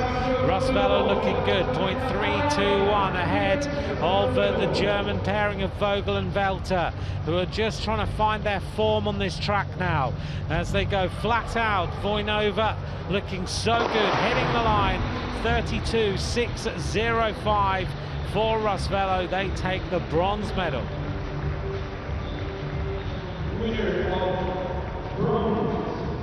Well, when you've got a rider like Voinova on such amazing form right now, with Daria Shmuleva, silver medalist in the World Championships in France, then you really are going to struggle to try and beat her. Here's the next ride then. This is Anna Mears and Stephanie Morton of Australia riding for Team Jayco AIS up against Jinji Gong and Chan Chi Chong, the world champions of the team sprint.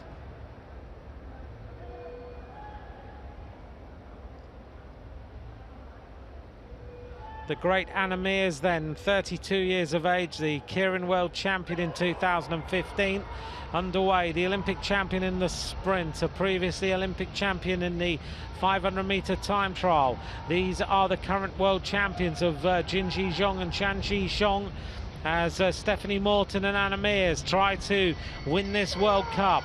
Through the line, it's very, very close. Australia 0.020 up at the midway point. Can they now translate this into winning the gold medal? The world champions fighting back as they go for the finish line. Hitting the line then, and they bring it back to 0.277, 32.311, and the Chinese squad win the gold medal.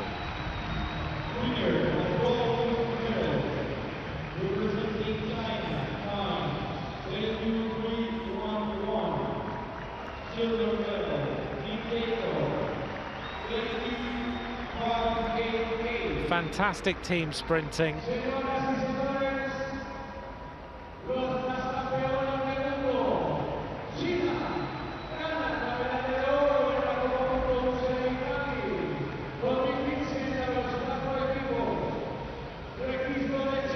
These two world champions looking strong. Got that one absolutely right. Bringing back a deficit to a 0.277 win. It was an impressive opener by Anna Mears. There's our podium.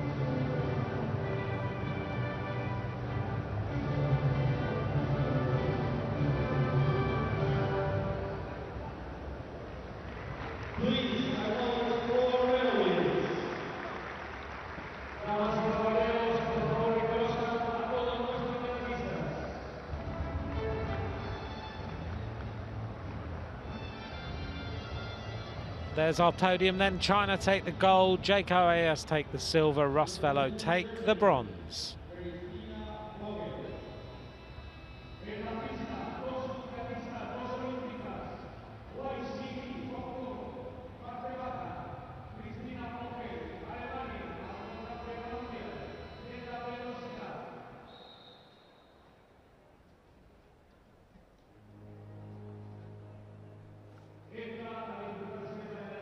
We turn our attention then to the final for the bronze in the women's sprint. This is Wai Chu Lee against Christina Vogel.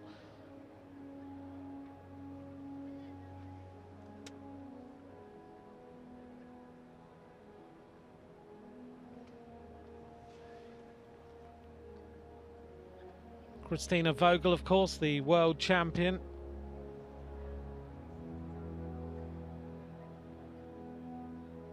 Wearing the rainbow bands.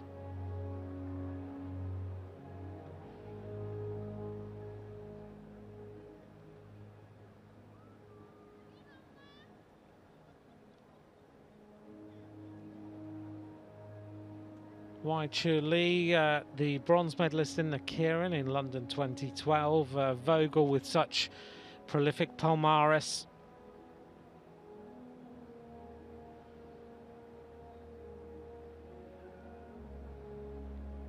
Spoke to Christina Vogel a couple of weeks ago. She said that she's been training really hard at altitude in Colorado Springs, and then was a little bit worried that she wouldn't quite have the form in these World Cups that perhaps she would be expected to have.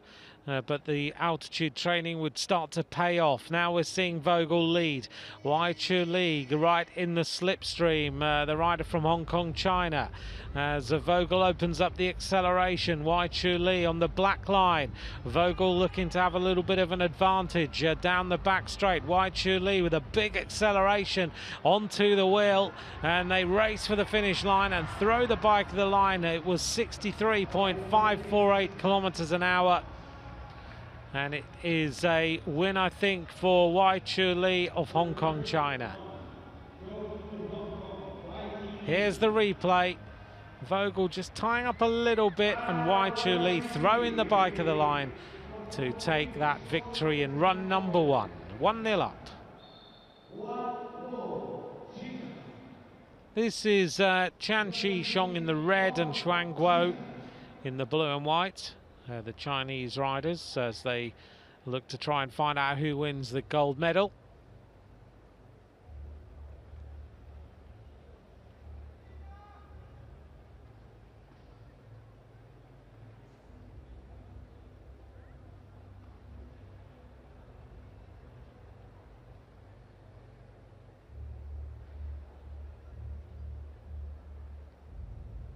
Xuan Guo on the front in the blue and white. The world champion of the Keirin previously, a bronze medalist in the sprint in London 2012.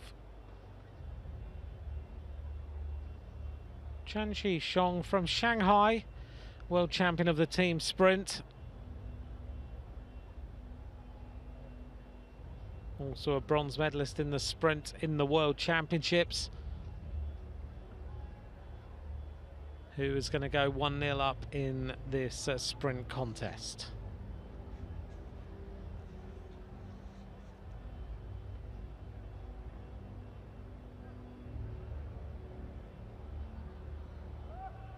Chan Chi-shong accelerating, Xuan Guo returning to competition. Here we go now as Xuan Guo jumps into the slipstream of Chan Chi-shong. Right, looking now to try and accelerate round the top. Who is going to go 1-0 up? It's going to look pretty close, but Chan Chi-shong is the rider who goes 1-0 up in the gold medal ride-off.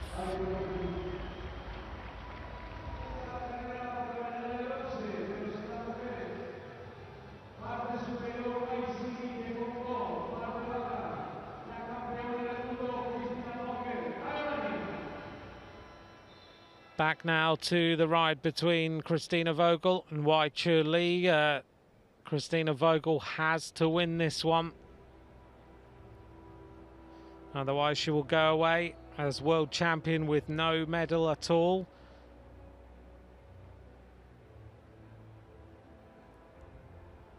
Such an inspiring rider to watch is Christina Vogel. She's short and punchy and very, very powerful. Tactically very, very good. Wai Chu Li, though, looks to have pretty fast legs tonight on this track. 1-0 up against Christina Vogel. As we get closer and closer to the Olympic Games of Rio 2016, who are going to be the emerging talents who are going to take the medals. Vogel looking down all the time. She desperately wants to be, I'm sure, the Olympic champion of the sprint. She's working very, very hard to get there, and these big training blocks are going to be making the legs a little bit slower for a while, and then suddenly they will get faster. Vogel then leading out. Wai Chu Li right in the slipstream. Vogel not quite got the snap that she would have had at the end of last season. Wai Chu Li races through and goes 2-0 up. She takes the bronze medal. All smiles from Wai Chu Li of Hong Kong, China.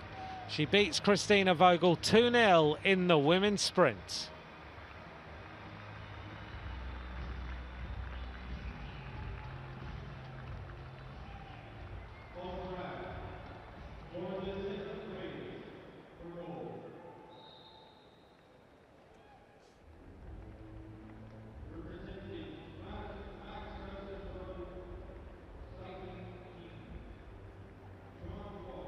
We already know then that Zhong Chanqi, the rider in red, is the winner of heat number 1 in this sprint. So can Xuan Guo take this one to the gold medal ride?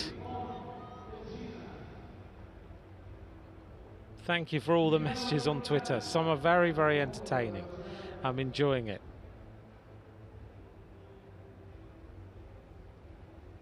If you're sitting at home commentating, just join in.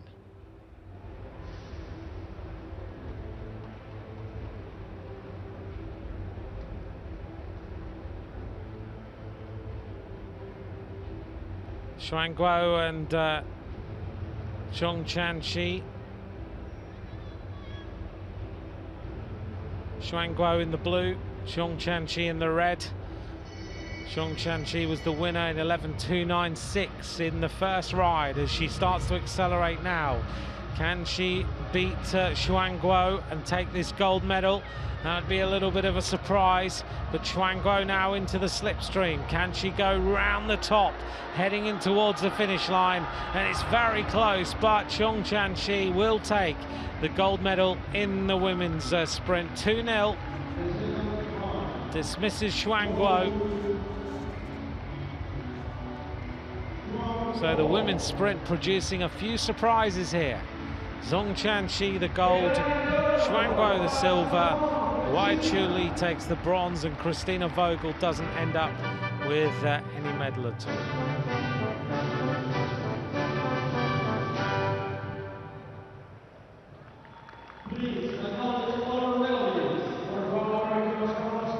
Today I'm very happy and now feeling very hot, yes.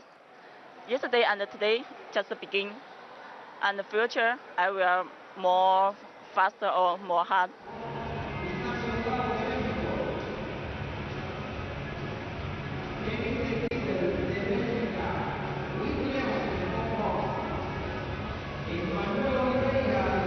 We're going to turn our attention now to the men's omnium,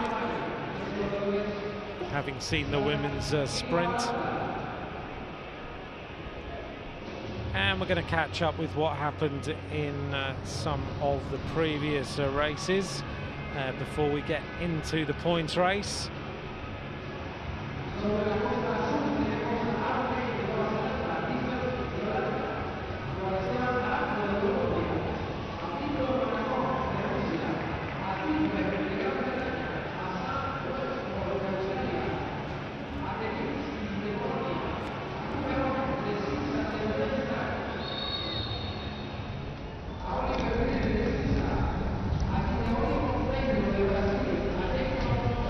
This is the men's omnium then.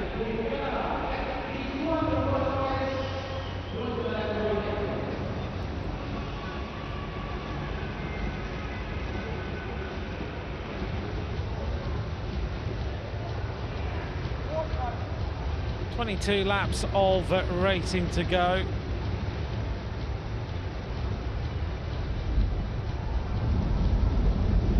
A little bit of an attack at the front here, and this is the Mexican rider, and this is Ignacio Prado going on the attack to try and take a lap on the rest of the field, which he did. So Ignacio Prado taking a march on the rest of the field and racing across to take the lead. Very similar then to the women's scratch race, and into the final running to the finish line. Up near the front, the Colombian rider, Juan Arango, trying to lead out to take the second place, with Prado already being the winner, running in towards the finish line and delighting the Colombian fans, racing in to take second place. Juan Arango taking second. In third place was Viktor Manakov, the Russian rider. The winner of the scratch race, round number 1 of the Omnium, Ignacio Prado. Now don't forget, we are going to bring you the final points race. There was a crash, as you can see, on the run into the finish. A few riders hitting the deck. Some riders unable to miss the bikes. Look at that, the American rider. Oh, a big crash there. And that was the American rider, Jacob During. He just had nowhere to go at all as he hit the deck. Also hitting the deck was Kasper Pedersen of Denmark.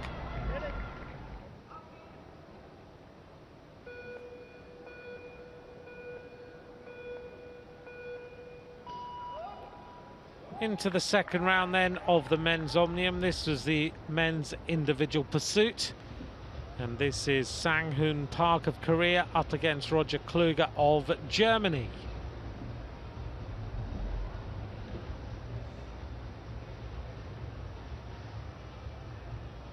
Roger Kluge rides for the Yam cycling team on the road. Sang-hoon Park we know as a very good individual pursuiter, looking to set the fastest time here against Roger Kluge. Racing through, just a bit of an advantage, 1:09 through the opening kilometre for Sang-hoon Park. Third fastest time, Roger Kluge, seventh fastest in 1:10.374. Sang-hoon Park though at the finish line, a time of 4:23.318, top of the leaderboard, an average speed of 54.686 kilometres an hour, and that would actually be good enough to win the men's individual pursuit.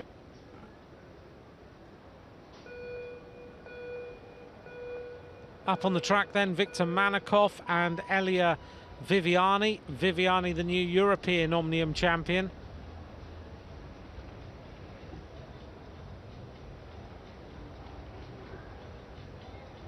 And Elia Viviani's hardly stopped all season, racing at all. Manakov looking strong. And in fact, Viviani starting to fade a little bit as they went through the 3 kilometre point. Manakov 3:18.799, Viviani 3:22.100. As they race to the finish, Manakov set a time 4:24.401, Viviani 6th in 4:27.691. That was how things would stay. Manakov taking third and Viviani taking sixth. Sang-hoon Park top of the leaderboard.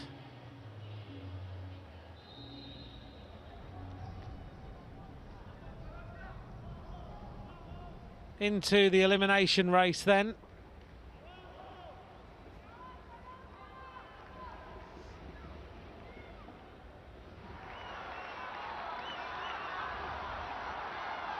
And things getting quite tight at the back between the riders. Viviani constantly riding near the front though, trying to stay out of any trouble.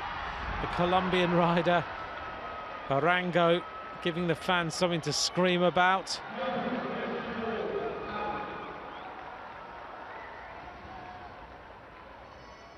The Mexican rider, Ignacio Prado, was the rider eliminated that time. Came down then to Victor Manakov, Elia Viviani, Thomas Boudat of France, a former world champion of the Omnium, and Manakov and Viviani going shoulder to shoulder, trying to get rid of Thomas Boudat. Boudat though sprinting through. Manakov, the rider, eliminated and finishing third in the elimination race. Coming down then to a sprint between Thomas Boudat of France and Elia Viviani of Italy. Viviani trying a few little tactical manoeuvres. Viviani riding for Team Sky and Boudat riding for Eurocar, but Viviani didn't have the legs. Boudat sprinting away to take the elimination race.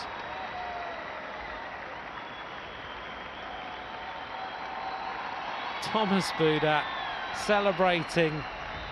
He's always a little bit of a showman. The same as Thomas Volkler, his teammate in the Eurocar team.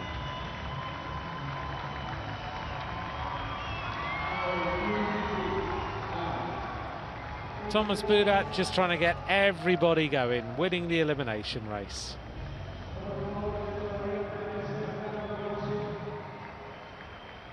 Confirmation then, Boudat won it, Viviani second, and Manakov in third, as we turned our attention then to the 1 kilometre time trial.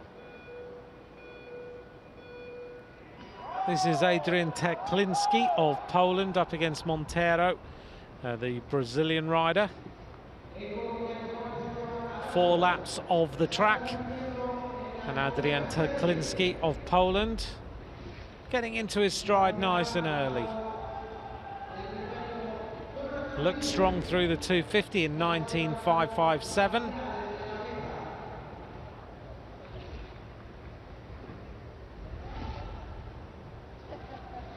And the Brazilian rider riding well, but Teklinski going a lot quicker. 33.690, second fastest time through the 500-meter point, and a very good split of 14.133 through that second 250.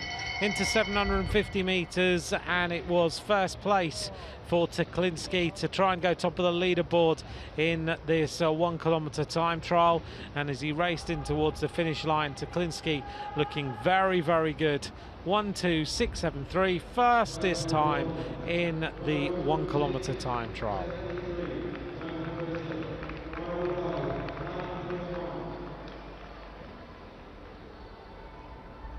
Confirmation then that Teklinski took the men's Omnium kilometre time trial. Sam Welsford of Australia was second. Tim Velt of the Netherlands was in third place.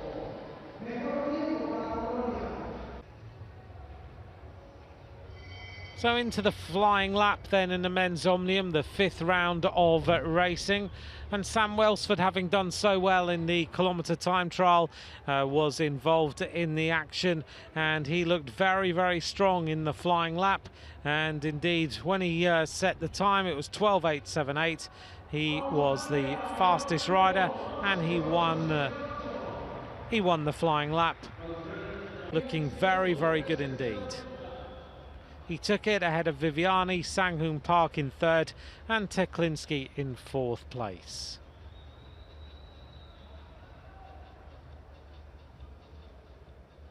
So as we went into the Omnium, there is Ellis Litley just watching from the stands. This is the men's Omnium. 20 points for gaining a lap. And just remember then that there are 20 points for gaining a lap as the light starts to fade outside our open-sided velodrome, and 5 points for each sprint. And right now Roger Kluger has moved himself to the top of the leaderboard with 172.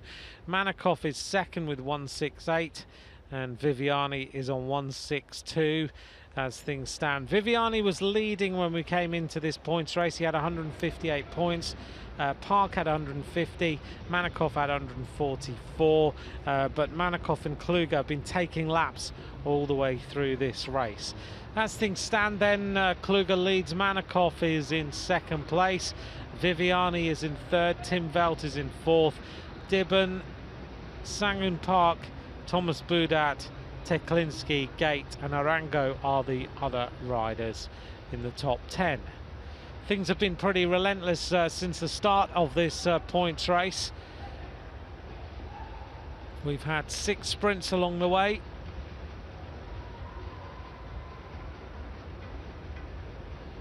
As we see Jonathan Dibben and Tim Velt go to the front to try and extend their advantage.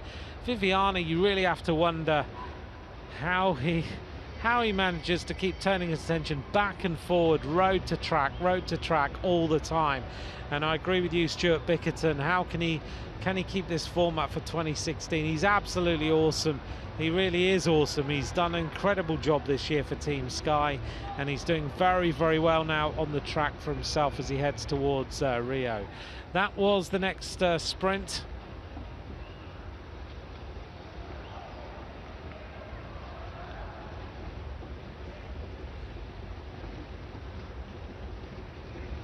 .90 laps of racing to go in this points race. It was sprint number 7 then. Still Roger Kluger, the YAM cycling professional, who is the leader. That time it was Tim Velter took 5, Dibben of Great Britain took 3, Viviani took 2, Manikoff took 1 point, which leaves still Kluge at the top of the standings, Manikoff in second, but now Viviani's dropping away a little bit here. 4th place for him.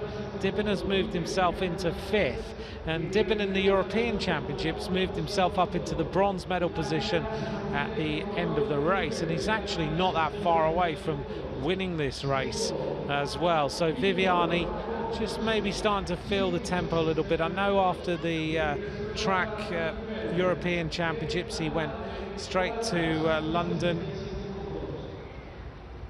had a little bit of a break, then he went to Manchester, rode the Revolution for Team Sky, and then had a few days off with his girlfriend Elena Cecchini, who of course rides for the Lotto Soudal team, and then he went straight to Colombia to ride over here.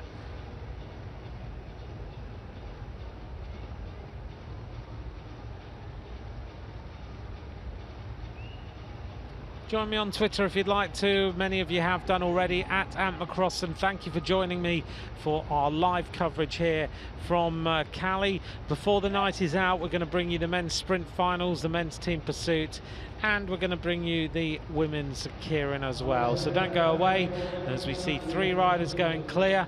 It's the Mexican rider Prado who is leading at the front, trying to take the lap, being joined here by the Belgian rider as well. That's Kenny de Ketelaere, who just won the London 6-day. He's in there in the front, and it is Jacob During of the United States of America who is also trying to break away right now.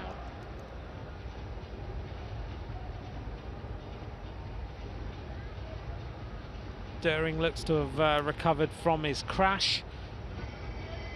So de Ketelaere, During and the Mexican rider Prado are the 3 riders who have that little advantage as we go to the next sprint of the night.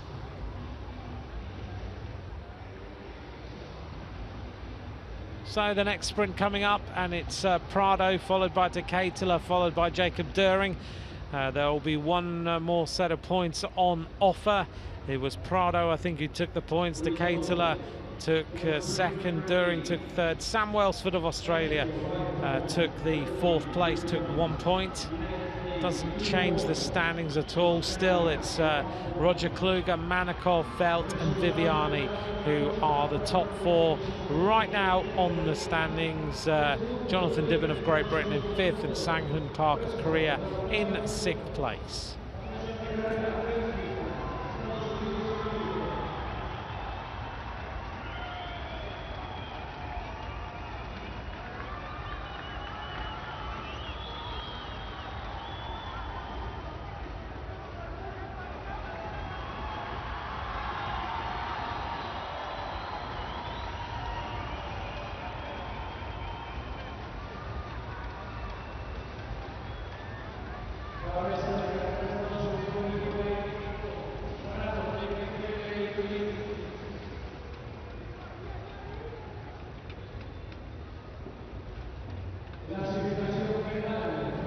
These 3 riders going clear with 76 laps of racing to go. De Ketelaere is such a good rider when it comes to riding these sort of chases, as he tries to pull this trio of riders away off the front. Prado is there. De Ketelaere of Belgium in the turquoise colours. Jacob During would move right up in terms of where these riders are. De Ketelaere hasn't scored loads of points so far. He's down in 17th place, but it would move him up quite considerably. Jacob During, of course, had that crash, so he's way down in 21st place, so this is going to help him quite a lot as they try to get across to the leaders. It won't challenge the top 3, but it will give them a few more points in the overall competition, and will help them for World Championships and Olympic Games. Kenny de Ketelaere with Jacob During and Prado take a lap on the rest of the field with 72 laps of racing remaining.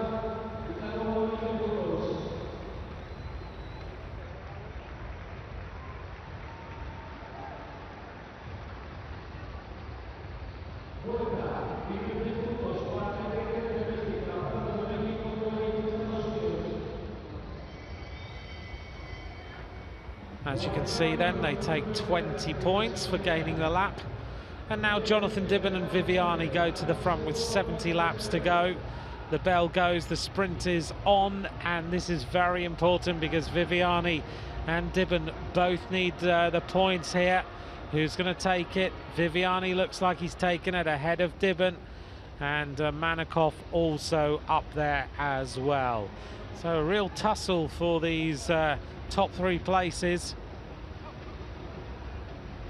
Viviani took 5, Dibben took 3, Manikoff took 2, and Ed Veal of Canada took the 1 point.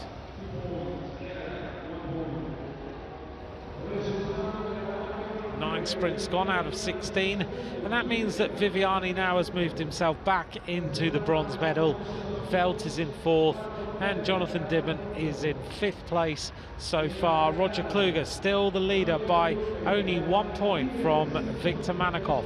Still very close, only 3 points separate the top 3 riders in this men's Omnium.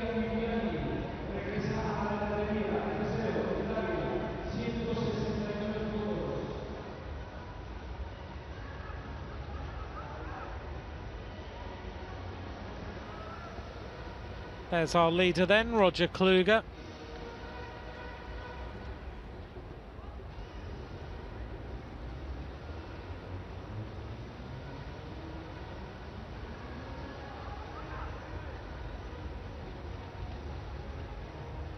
Kenny De Ketelaere making a move down at the bottom of the track, trying to stretch things out a little bit. Casper Pedersen goes straight on his wheel.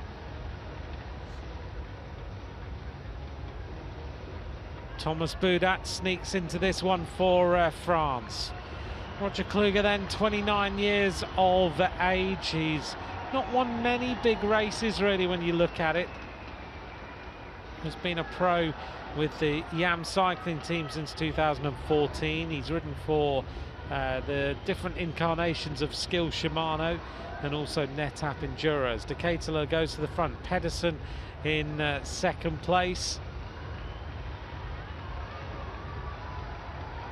Ketelaere looking pretty good, but the race starting to come back together. 63 laps to go. They're all worried about Thomas Boudat, who is 7th overall. If he took the points here, he'd move into 4th place overall, so they're refusing to let him go.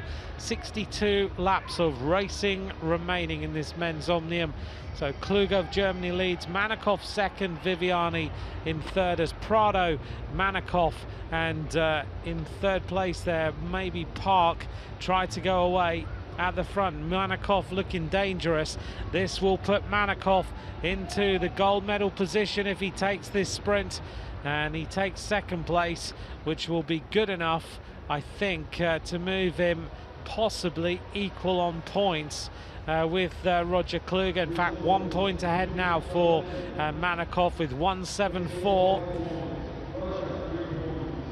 Kluge will be 173, Viviani 169, and Tim Velt 165, Dibben 159. That's the top 5 in this World Cup Omnium so far. It's not over yet.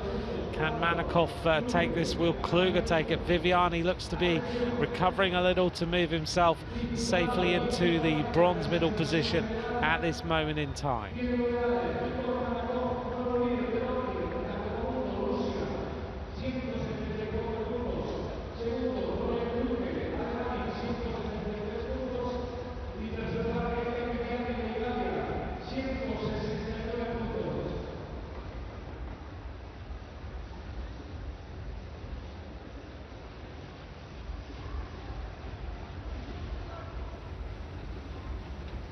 There is Victor Manikoff, the Russian rider. 2 riders going clear, Prado in the green. And it's the New Zealander who is with him, trying to break away from the front. That's Aaron Gate, very good Omnium rider, of course. Aaron Gate, 10th overall in this Omnium at the moment. Can he move himself up a little bit? He's got 144 points. If he took a lap, it would move him right up into 4th place, maybe 5th place overall in this competition. So this is a good move by Aaron Gate of New Zealand. Prado would also move right up in the standings to the 3rd place. So this is a dangerous move here for Viviani and Tim Velt. And I think if we looked a bit further back, we would see that the chase is very firmly on. So this is a big commitment here by Aaron Gate and Prado of Mexico.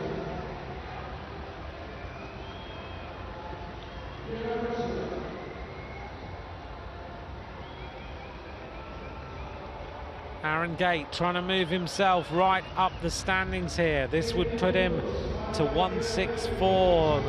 The person in 4th place, Tim Velt, has 165.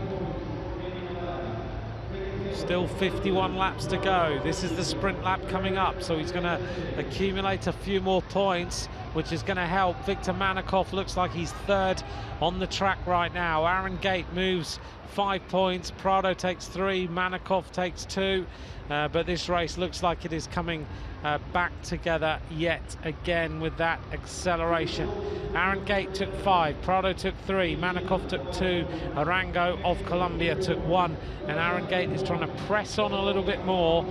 Prado now is in 6th place with 154, Aaron Gate is in 8th with 149 as they try to stay away from the rest of the field.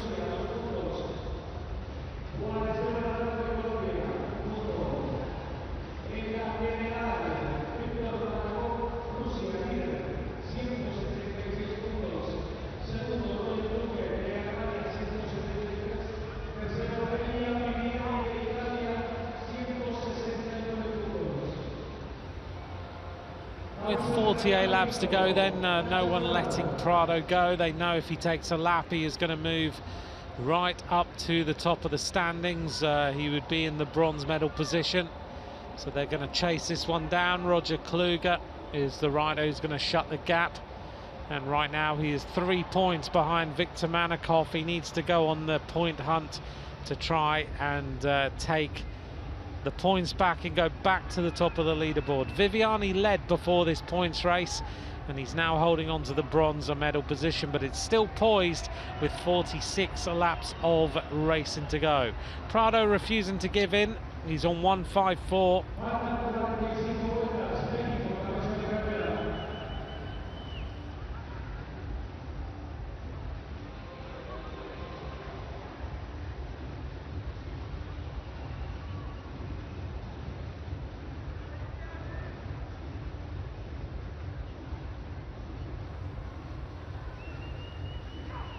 Prado looking around to see who is with him. The answer is the Korean rider Sang-hoon Park, who is 7th overall.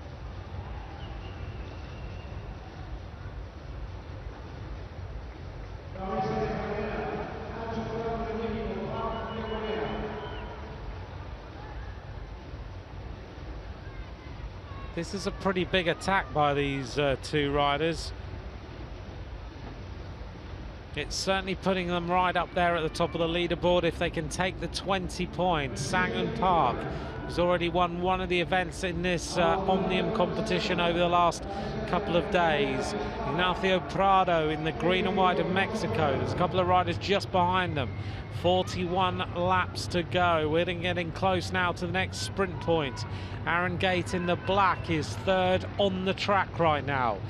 Behind him, well, looks like Kenny De Ketelaere has raced across as well as they hit the sprint lap, and it is the rider from Korea who took the points ahead then of Prado. Kenny De Ketelaere in 3rd, Aaron Gate in 4th place, which means that Prado is moving a little bit closer. He's now 6th overall. Sang-hoon Park is 7th with 157. Still the leader, Victor Manakov of Russia with 176. Kluger in 2nd, and Elia Viviani in 3rd place with 169. But if one rider takes a lap, that's all going to change.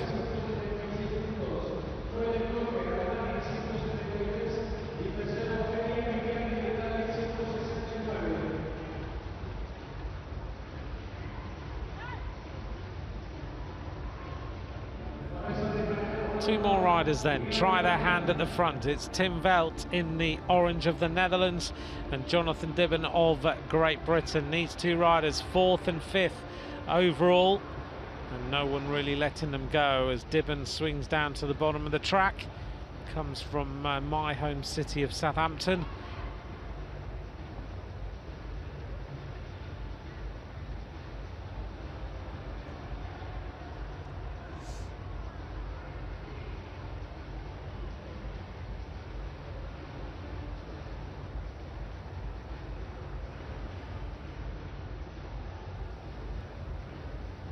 .35 laps to go. The Belarusian goes to the front. Roman Shishku, 102 points at the moment. Viviani playing a little bit of a game right now on 169. He's just 4 points behind Kluge for the silver, and he's 7 points behind Manakov. Got so much stamina in the legs though, Viviani, as Thomas Boudat stretches things a little. He's 9th overall, 148 points, as a counter-attack happens from Brazil.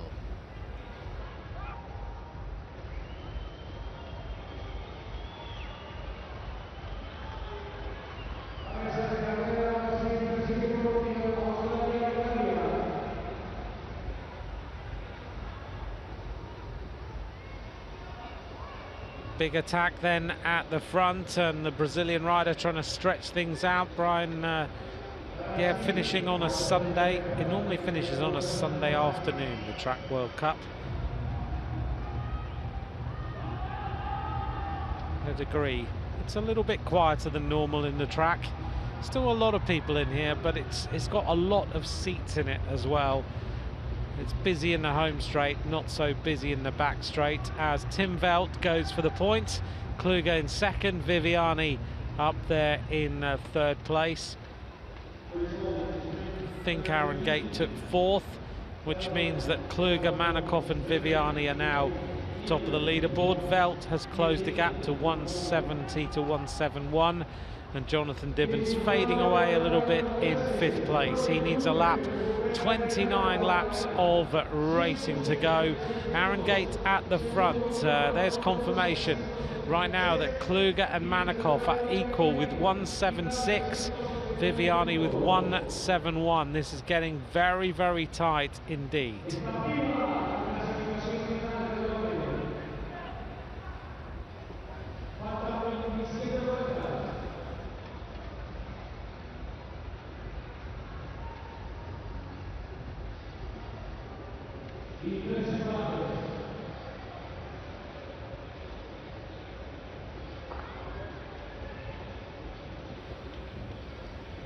Interesting move here at the front as Kluge tries to take control.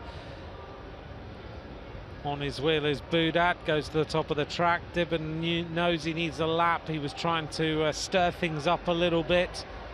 They're not really going to let him go unless he sneaks into an attack and gives it real throttle for a few laps. Aaron Gate, Sangun Park, Roger Kluge, Boudat, Casper Pedersen in the red. Kenny de Ketelaere in the turquoise of Belgium, moving around as Pedersen goes on the move.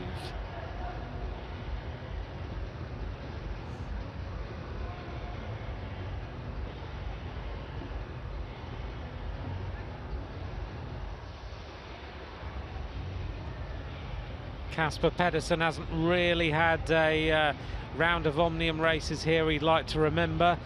Boudat, the former world champion, now going to the front to try and stretch things up a little bit if he can, hugging the black line round the bottom of the track.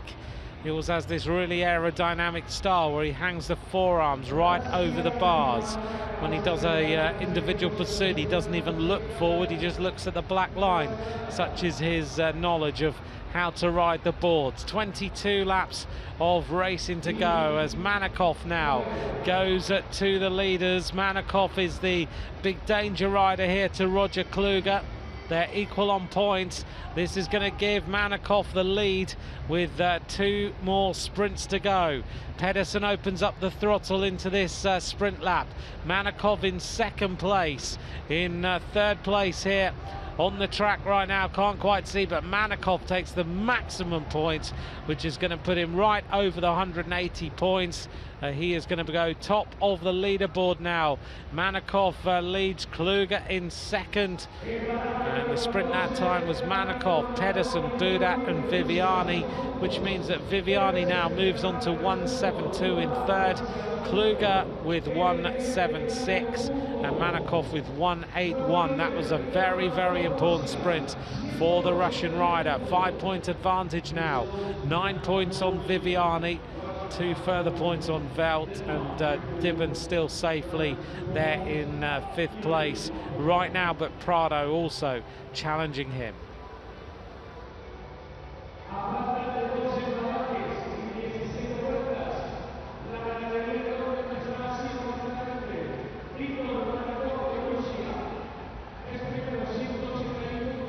Jonathan Dibben of Great Britain has decided that it's a last-ditch attack that's required. If he took the lap here, he would move up into the silver medal position. He's joining up with Aaron Gate of New Zealand, who would also move right up into the 4th place. And if he takes some points as well, this would put him in 3rd place overall. Manikov is the leader. He has clear daylight now between him and Roger Kluger. But Dibben and Gate are working really strongly together here to try and break the will of the rest of the peloton. This is their last-ditch effort to try and move themselves into the medals. Dibben of Great Britain, Aaron Gate of New Zealand. The combination working. 15 laps of racing to go.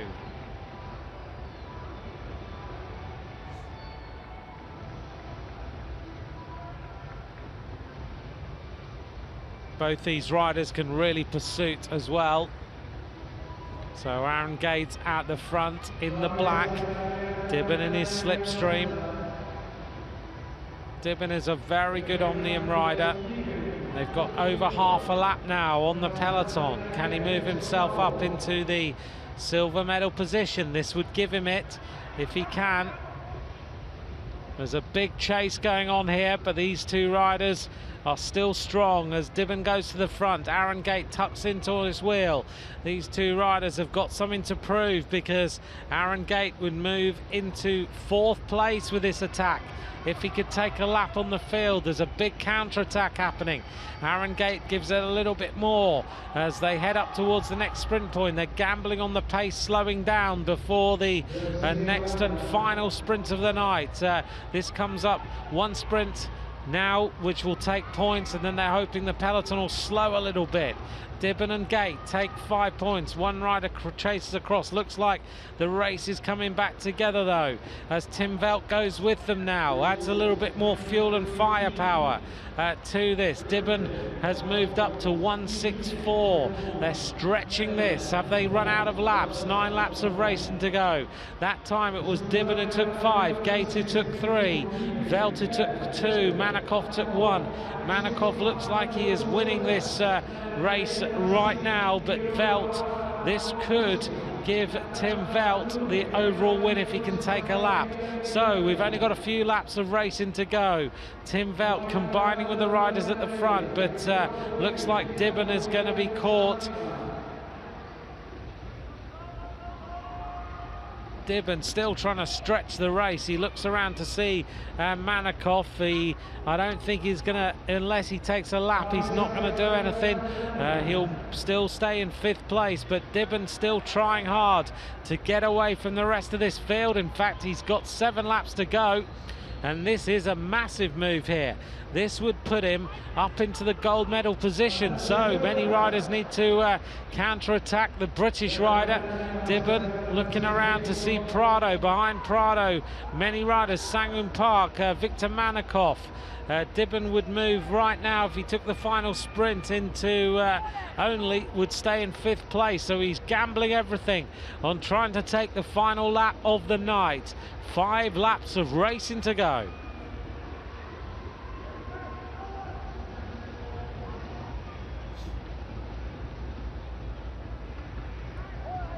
Well, Dibben is refusing to give in. He's running out of time here. 4 laps to go. He's in a world of pain. His head is going all over the place here. He's looking to see whether he can get there. A big counter-attack happening. 3 laps to go. It doesn't look like it's going to work for him. Dibben has given this absolutely everything. His coach says move up to the top of the track. He tried hard, but it wasn't going to work. Now the counter-attack happens. Sang-Hoon Park is the rider who's going for the final points of the night. Prado also there. He is going to, I think, score the maximum points by the looks of things. Prado has been very active in this Omnium so far. Sang-Hoon Park has got 157. Prado's got 157. There's a tussle between these two for 6th place. They can't overtake Dibben in 5th place. He's safe. But now it's going to come down to the sprint for the minor points. So it's going to be Prado who takes 5, Sang-Hoon Park who takes 3, behind him Kluger who takes the point there, and behind him was, I think, Manakov. So I think it's going to be Manakov who's going to take the victory. We're just waiting for the final confirmation of that. It was Ignacio Park who took 5, Sang-Hoon Park who took 3, Kluger took 2, Viviani took 1. In fact, that means that Manakov will be the winner, Kluger will be second, and Viviani will take the bronze. Velt 1 point behind in 4th, Dibben will take 5th, Prado will take 6th, Park, Gate, Budat and Teklinski. The gold medal goes to the Russian rider Viktor Manakov.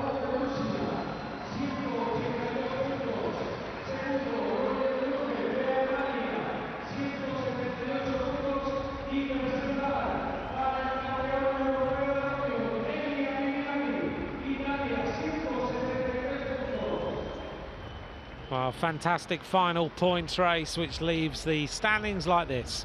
Viktor Manakov wins with 182 points.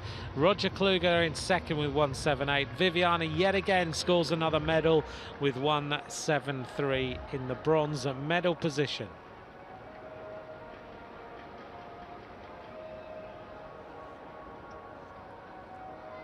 Well, thank you to all of you for joining me for tonight's live coverage of this UCI Track World Cup. Viktor Manakov takes the Omnium.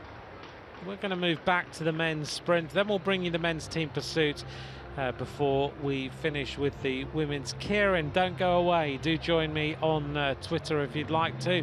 At @McCrossan is where you can join me for tonight's racing if you'd like to ask me any questions before the night is out.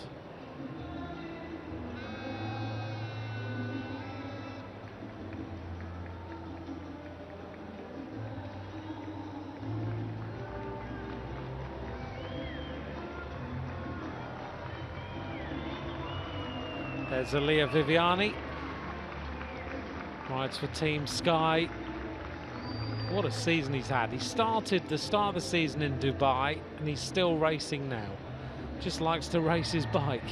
Heading now back to the men's sprint finals, and of course we saw Niederlag win 1-0 in the bronze medal ride-off. Dmitriev leads in the gold. It comes down to 3 rides if we need to. Otherwise, we're going to decide the medals now as we wait for the sprinters from Germany to get on the track.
The big sprinters from Germany then up onto the track. On the left-hand side is Max Niederlag, 1-0 up against the rider on the right, the German champion Maximilian Levy.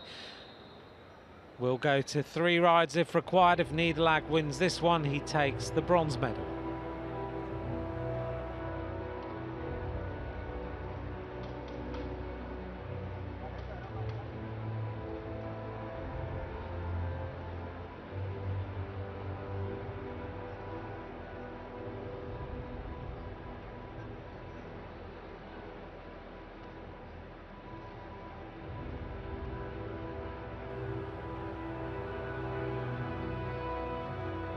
Well, we know Niederlag is on good form right now, so can he translate that to taking yet another medal? He took the silver medal in the European Championships behind Jeffrey Hoogland. The bronze medalist there was Damian Zielinski. We've already seen race tonight in the 5th to 8th places. Well, Levy is going to have gone back. He'll have thought about his tactics. He'll have studied what happened in the previous round. And now he's going to try and race from the front. And Niederlag trying to get on terms as Levy now goes for the bell. He holds Niederlag up the track. He's going to dive inside the red line. He comes out of it very slightly though. Niederlag making his move on the outside. This looks like it's going to be an easy win for Niederlag, which it is. He goes 2-0 up. Niederlag will take the bronze medal. 10.380 for Max Niederlag. He dismisses Maximilian Levy. 2-0 in the men's sprint. That's for the bronze medal. Now we'll turn our attention to the gold.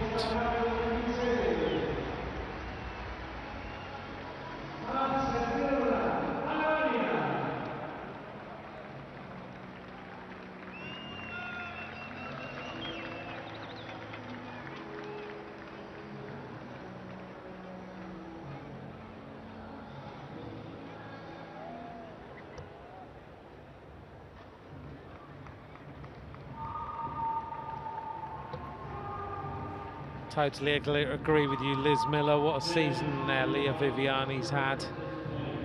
And John Dibben getting better and better at the Omnium now, more consistent in his performance as we wait for Denis Dimitriev to get back up onto the track. Has his crash of earlier given him the adrenaline to beat Jeffrey Hoogland 2-0. Hoogland, though, such a good sprinter. But Dimitriev is a fierce competitor. You do not mess with this guy. And he got his tactics perfect to dismiss Hoogland in the first round. 1-0 to Dimitriev. This to decide the gold medal. We will go to a 3rd ride if we need to.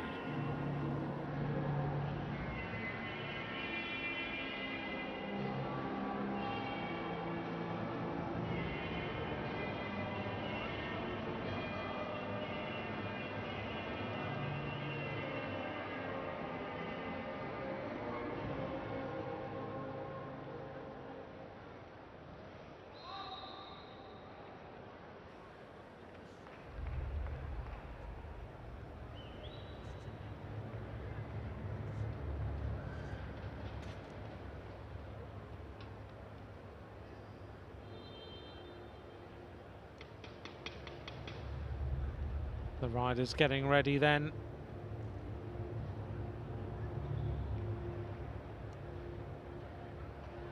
Jeffrey Hoogland leading.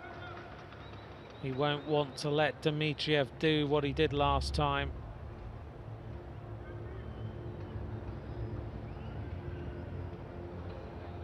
Dimitriev really got that absolutely right. The way that he used that little tactic, that little technical skill that he has to just make his way into that final turn to take the victory.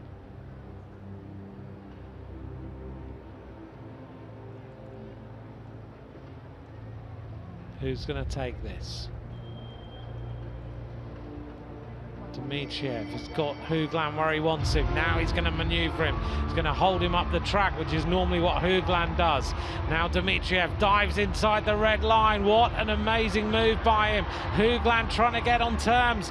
Has he got this one perfect? Dimitriev powering his way for the finish and even has time to sit up and take the victory. What a sparkling performance by Denis Dmitriev. That was a thrilling sprint. He dismisses Hoogland, which is a big surprise. Hoogland was on the form of his life in the European Championships, and Denis Dmitriev has just dismissed him 2-0 to take the gold medal. Well, I'm surprised, but that is fantastic sprinting. If you had looked at the way that Jeffrey Hoogland won in the European Championships, then you wouldn't give Dmitriev a chance. But Dmitriev is a tussler. He likes to attack. He's worked the tactics out perfectly. He didn't mess around after the European Championships. He went straight to London. He raced in a 6-day. It was a fantastic atmosphere, and he really has got his motivation back. Denis Dmitriev, despite crashing today, wins the men's sprint.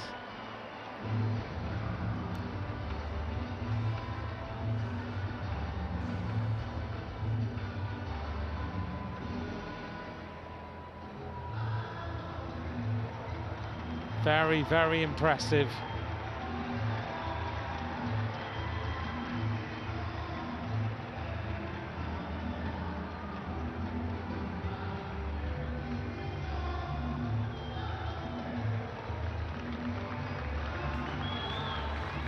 Well, the crowd love their sprinting here in Cali as they show their appreciation for Denis Dmitriev. They also like their salsa dancing here. It is the home of salsa. We're going to turn our attention back and show you highlights of the men's team pursuit finals. And this is the ride for the bronze medal. Surprising, just to update you, that Great Britain were in the 5th to 6th place ride-off. Stephen Burke, Owen Doull, Andy Tennant and Brad Wiggins, having won the European Championships, and teams that they beat are here in the other ride-offs. One of them being Denmark with Kasper Pedersen, the bronze medalist in the European Championships, Nicholas Larsson, Fredrik Madsen and Kasper von Folsack, up against the Australian team with a new team, Daniel Fitter, Jackson Law, Alexander Porter and Callum Scottson. But a brand new team here for Australia, a bunch of youngsters, and we'll see how they do in this bronze medal ride-off.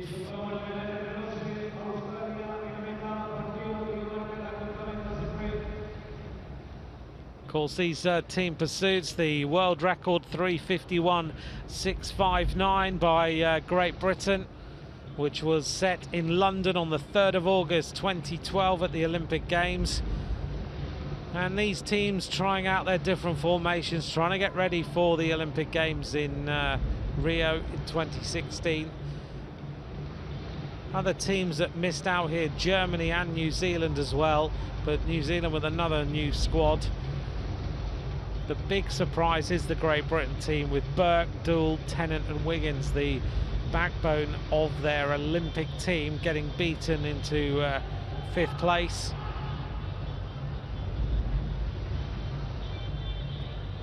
And the Australian team looking pretty rapid around this course right now. 4,000 metres, of course. After this, we're going to go to New Zealand, to Cambridge on the 4th to 6th of December. And then on the 15th to 17th of January, we'll be in Hong Kong for event number 3. So if you happen to be on holiday or live in one of those places some of the time, then join us for one of those World Cups. Australia now losing time as Denmark get a little bit messy through that change. That was a really bad change for Denmark, and they tend to do this. When they get tired, Denmark makes some pretty big mistakes in the team pursuit, despite looking really strong, and this has cost them totally. And Australia now heading towards the conclusion of this ride. They are going to be the team who are going to finish in 3rd place by the looks of things. Denmark really messing that change up. 4-1-0-6-0, and they go 3rd in the men's team pursuit.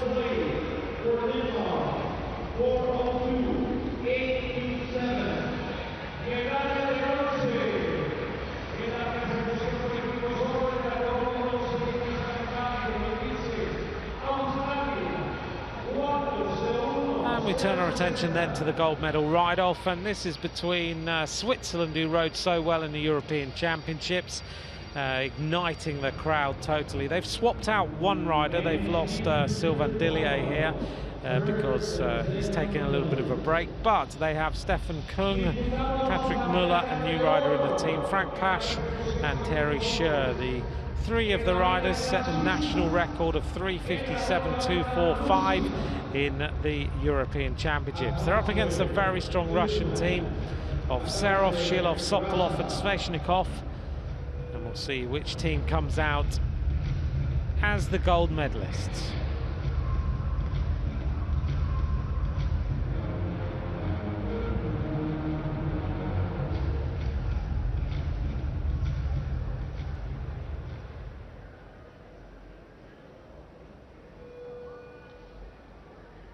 Thanks to all of you for your comments and your notes on Twitter at @McCrossan. Hello to Craig Hardy, and thanks for your message. As we see the Swiss and Russian teams underway in Cali for the men's team pursuit. This Swiss team, they've trained together since they were very young indeed. Their old coach looks after them, and they are getting stronger and stronger all the time. Stefan Kung, fantastic pursuiter. But can they beat this Russian squad of Serov, Shilov, Sokolov and Sveshnikov as they make their way around the first kilometre of this men's team pursuit? 1:19.008 through the first point for the squad when we get that little measurement there. The Russian team are looking really strong right now. 1:33.325 through the 1500 meters. They're ahead here of this Swiss team. You can hear the rumble around the track right now. And they're 1.4 seconds ahead of the Swiss team. This Russian squad looking very fast on this Cali track, which of course is very difficult to ride in a team pursuit because of the open sides and ends. As I've been told by many of the team pursuit teams, you can have a headwind 1 minute, you can have a little bit of a side wind, which can cause all sorts of issues with these disc wheels, which is why you can see none of the teams using double disc wheels at all. They need that maneuverability, and they need to be able to let the wheels slice through the wind, which is more turbulent in this track than it would be normally. Heading up towards the 3,000 meter point then. Russia ahead by 2.1 seconds. So it looks like they're going to take the gold medal ahead of Switzerland.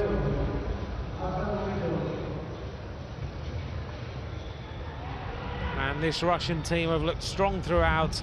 The Swiss team are missing Sylvain Dillier a little bit as they head towards the conclusion of this 4,000 meters. Oh, Russia with a little bit of a difficult change there, but they managed to get that back on track.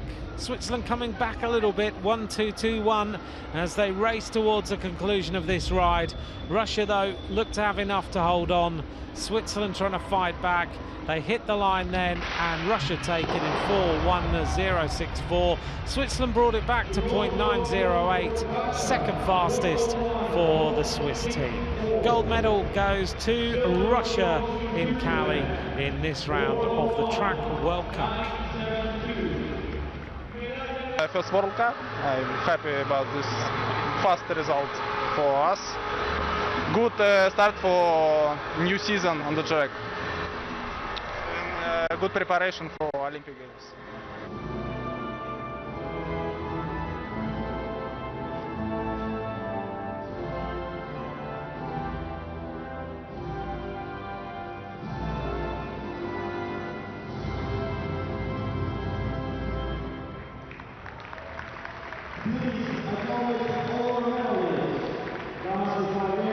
There's our podium in the team pursuit. Bronze goes to Australia, the silver to Switzerland, and the gold to the Russian squad. We've got more racing coming up. Don't go away, the women's Kieran, and that will round off tonight's racing.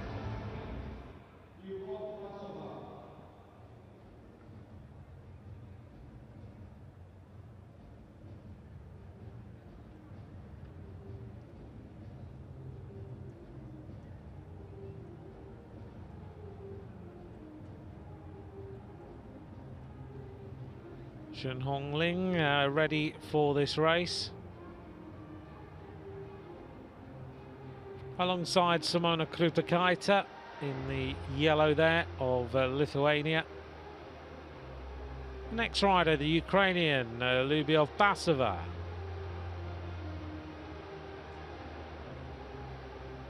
The Japanese rider is next, Kyono Maeda. This is for the 7th to 12th places. Stephanie Morton of Australia. And maybe a bit of a surprise alongside her, Anastasia Voinova, the Russian new world record holder at the flying 500.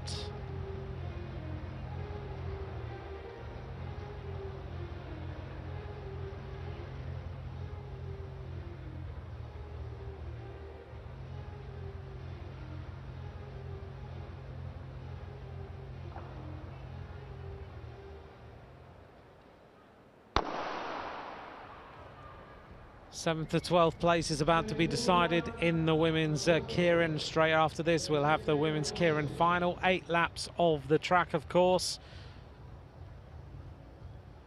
Thank you for joining us here in Cali for this first round of the Track World Cup. After this, we go to New Zealand, and then we finish things off with Hong Kong before we come back to London for the World Championships.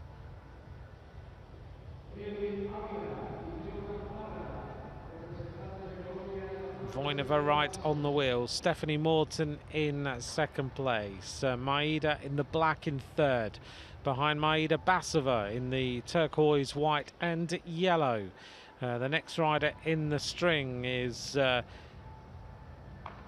Jin Longling, and at the back Simona Krupakaita.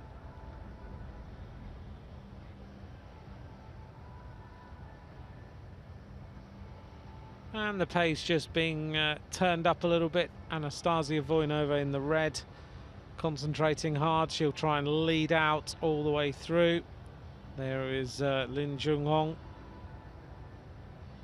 in the white towards the back of the group. Stephanie Morton in second place for Jayco AIS. Has ridden very well with Anna Mears already in this Track World Cup. The first major competition of the season before the build-up to the World Championships.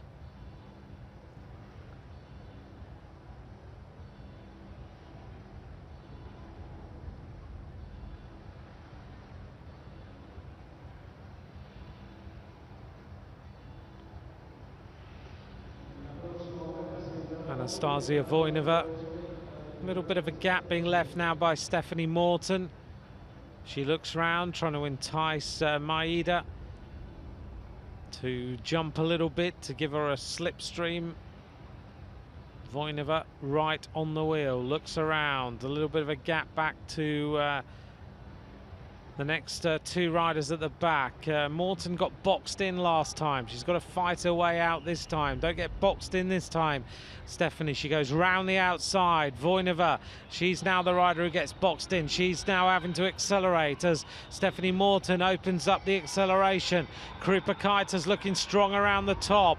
Morton looking to try and get back on terms here as Krupakaita opens up the acceleration. Voinova almost touches the wheel of Stephanie Morton. And that was very, very close indeed. Voinova trying to work hard as they hit the line then. It looked like it was a photograph between Krupakaita and Morton at the front. Very, very close between them then.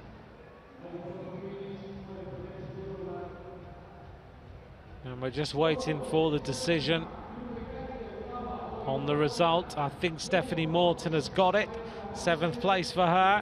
Krupakaita in 8th, Voinova in 9th. And there's the rest of the top 12 places. A great performance there by Stephanie Morton. Didn't make the same mistake she made in the heats. Very, very good indeed.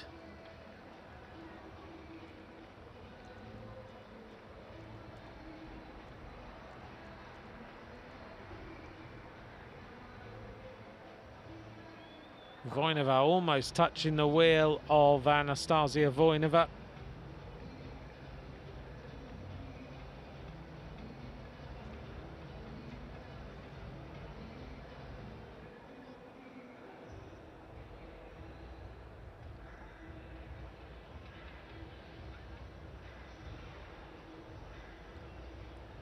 As we turn our attention then to the final race of the night. This is the women's keirin final.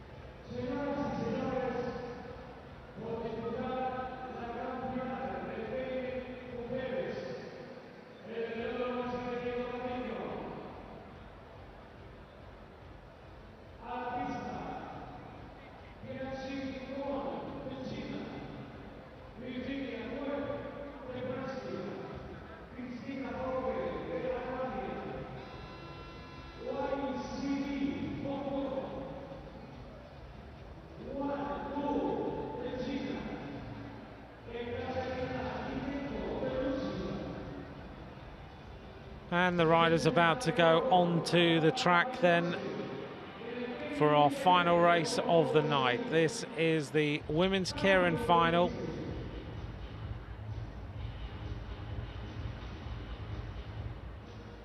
There is Christina Vogel. This is Chan Chi Xiong.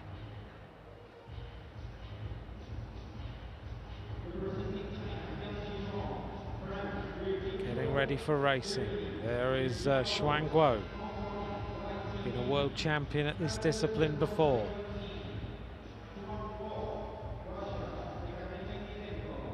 Virginie Queff of France alongside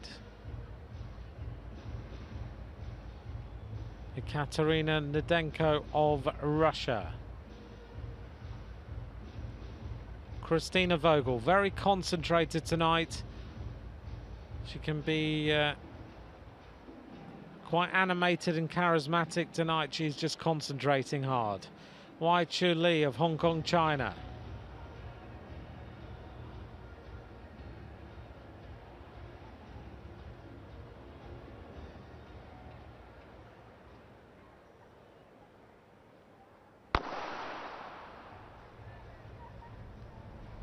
The race underway then. The headlight is on the motorbike, such as the darkness in this arena.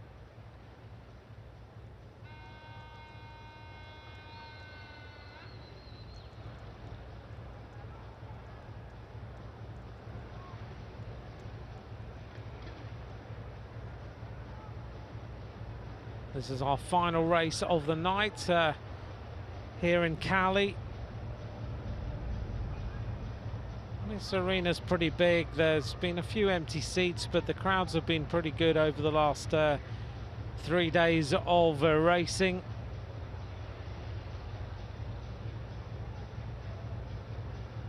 As we see Xuan Guo at the front. Behind her, in the colours of Russia, Nedenko. Behind her is the rider from China, Chan Chi Xiong. Behind her, Christina Vogel. Wai Chu Li now in third place. Right at the back, Virginie Queff.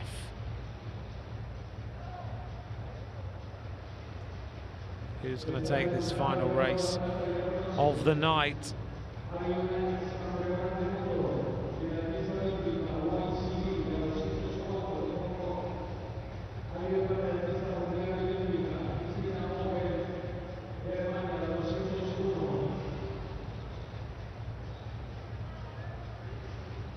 Pace starting to go up now. 5 laps of racing to go. On the back, Virginie Queff in the colours of France. Xuan Guo right on the back of the motorbike now.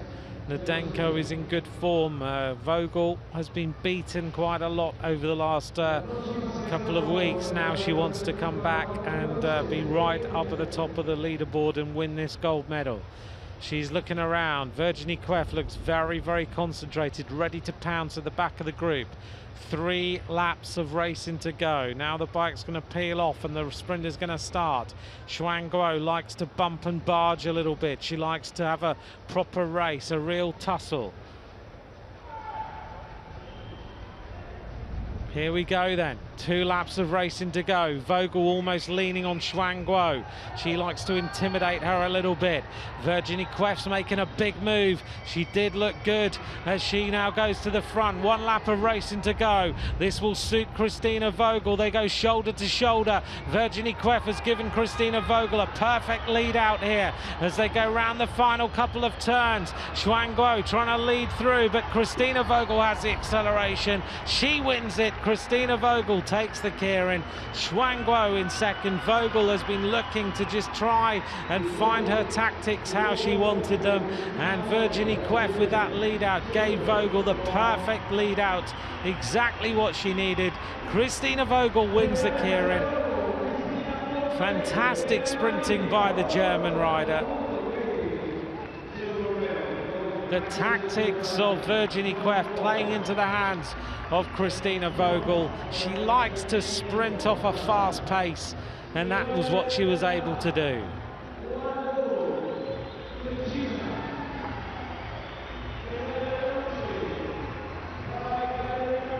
Here we go again, Xuan Guo leading. Christina Vogel started to lead out, and as they raced to the line, Xuan Guo was still a length behind the German sprinter. Christina Vogel takes a victory on the final day here in Cali.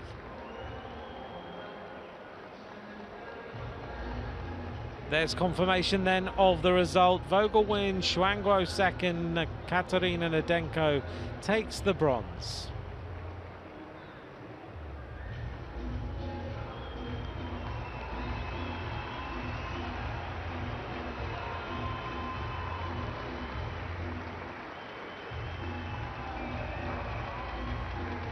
Well, here's the standings in the Teams World Cup.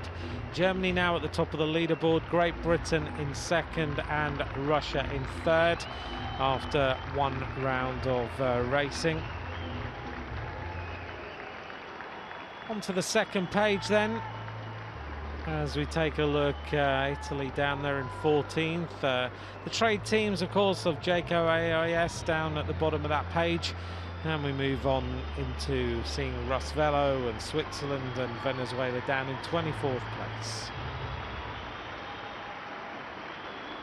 Well, there we are. That's the highlights of some fantastic racing here in Cali in the Track World Cup. Thank you very much for joining us here in Cali. We'll be in New Zealand next. From me, Anthony McCrossan. Thanks for watching. I'll join you again soon. Goodbye for now.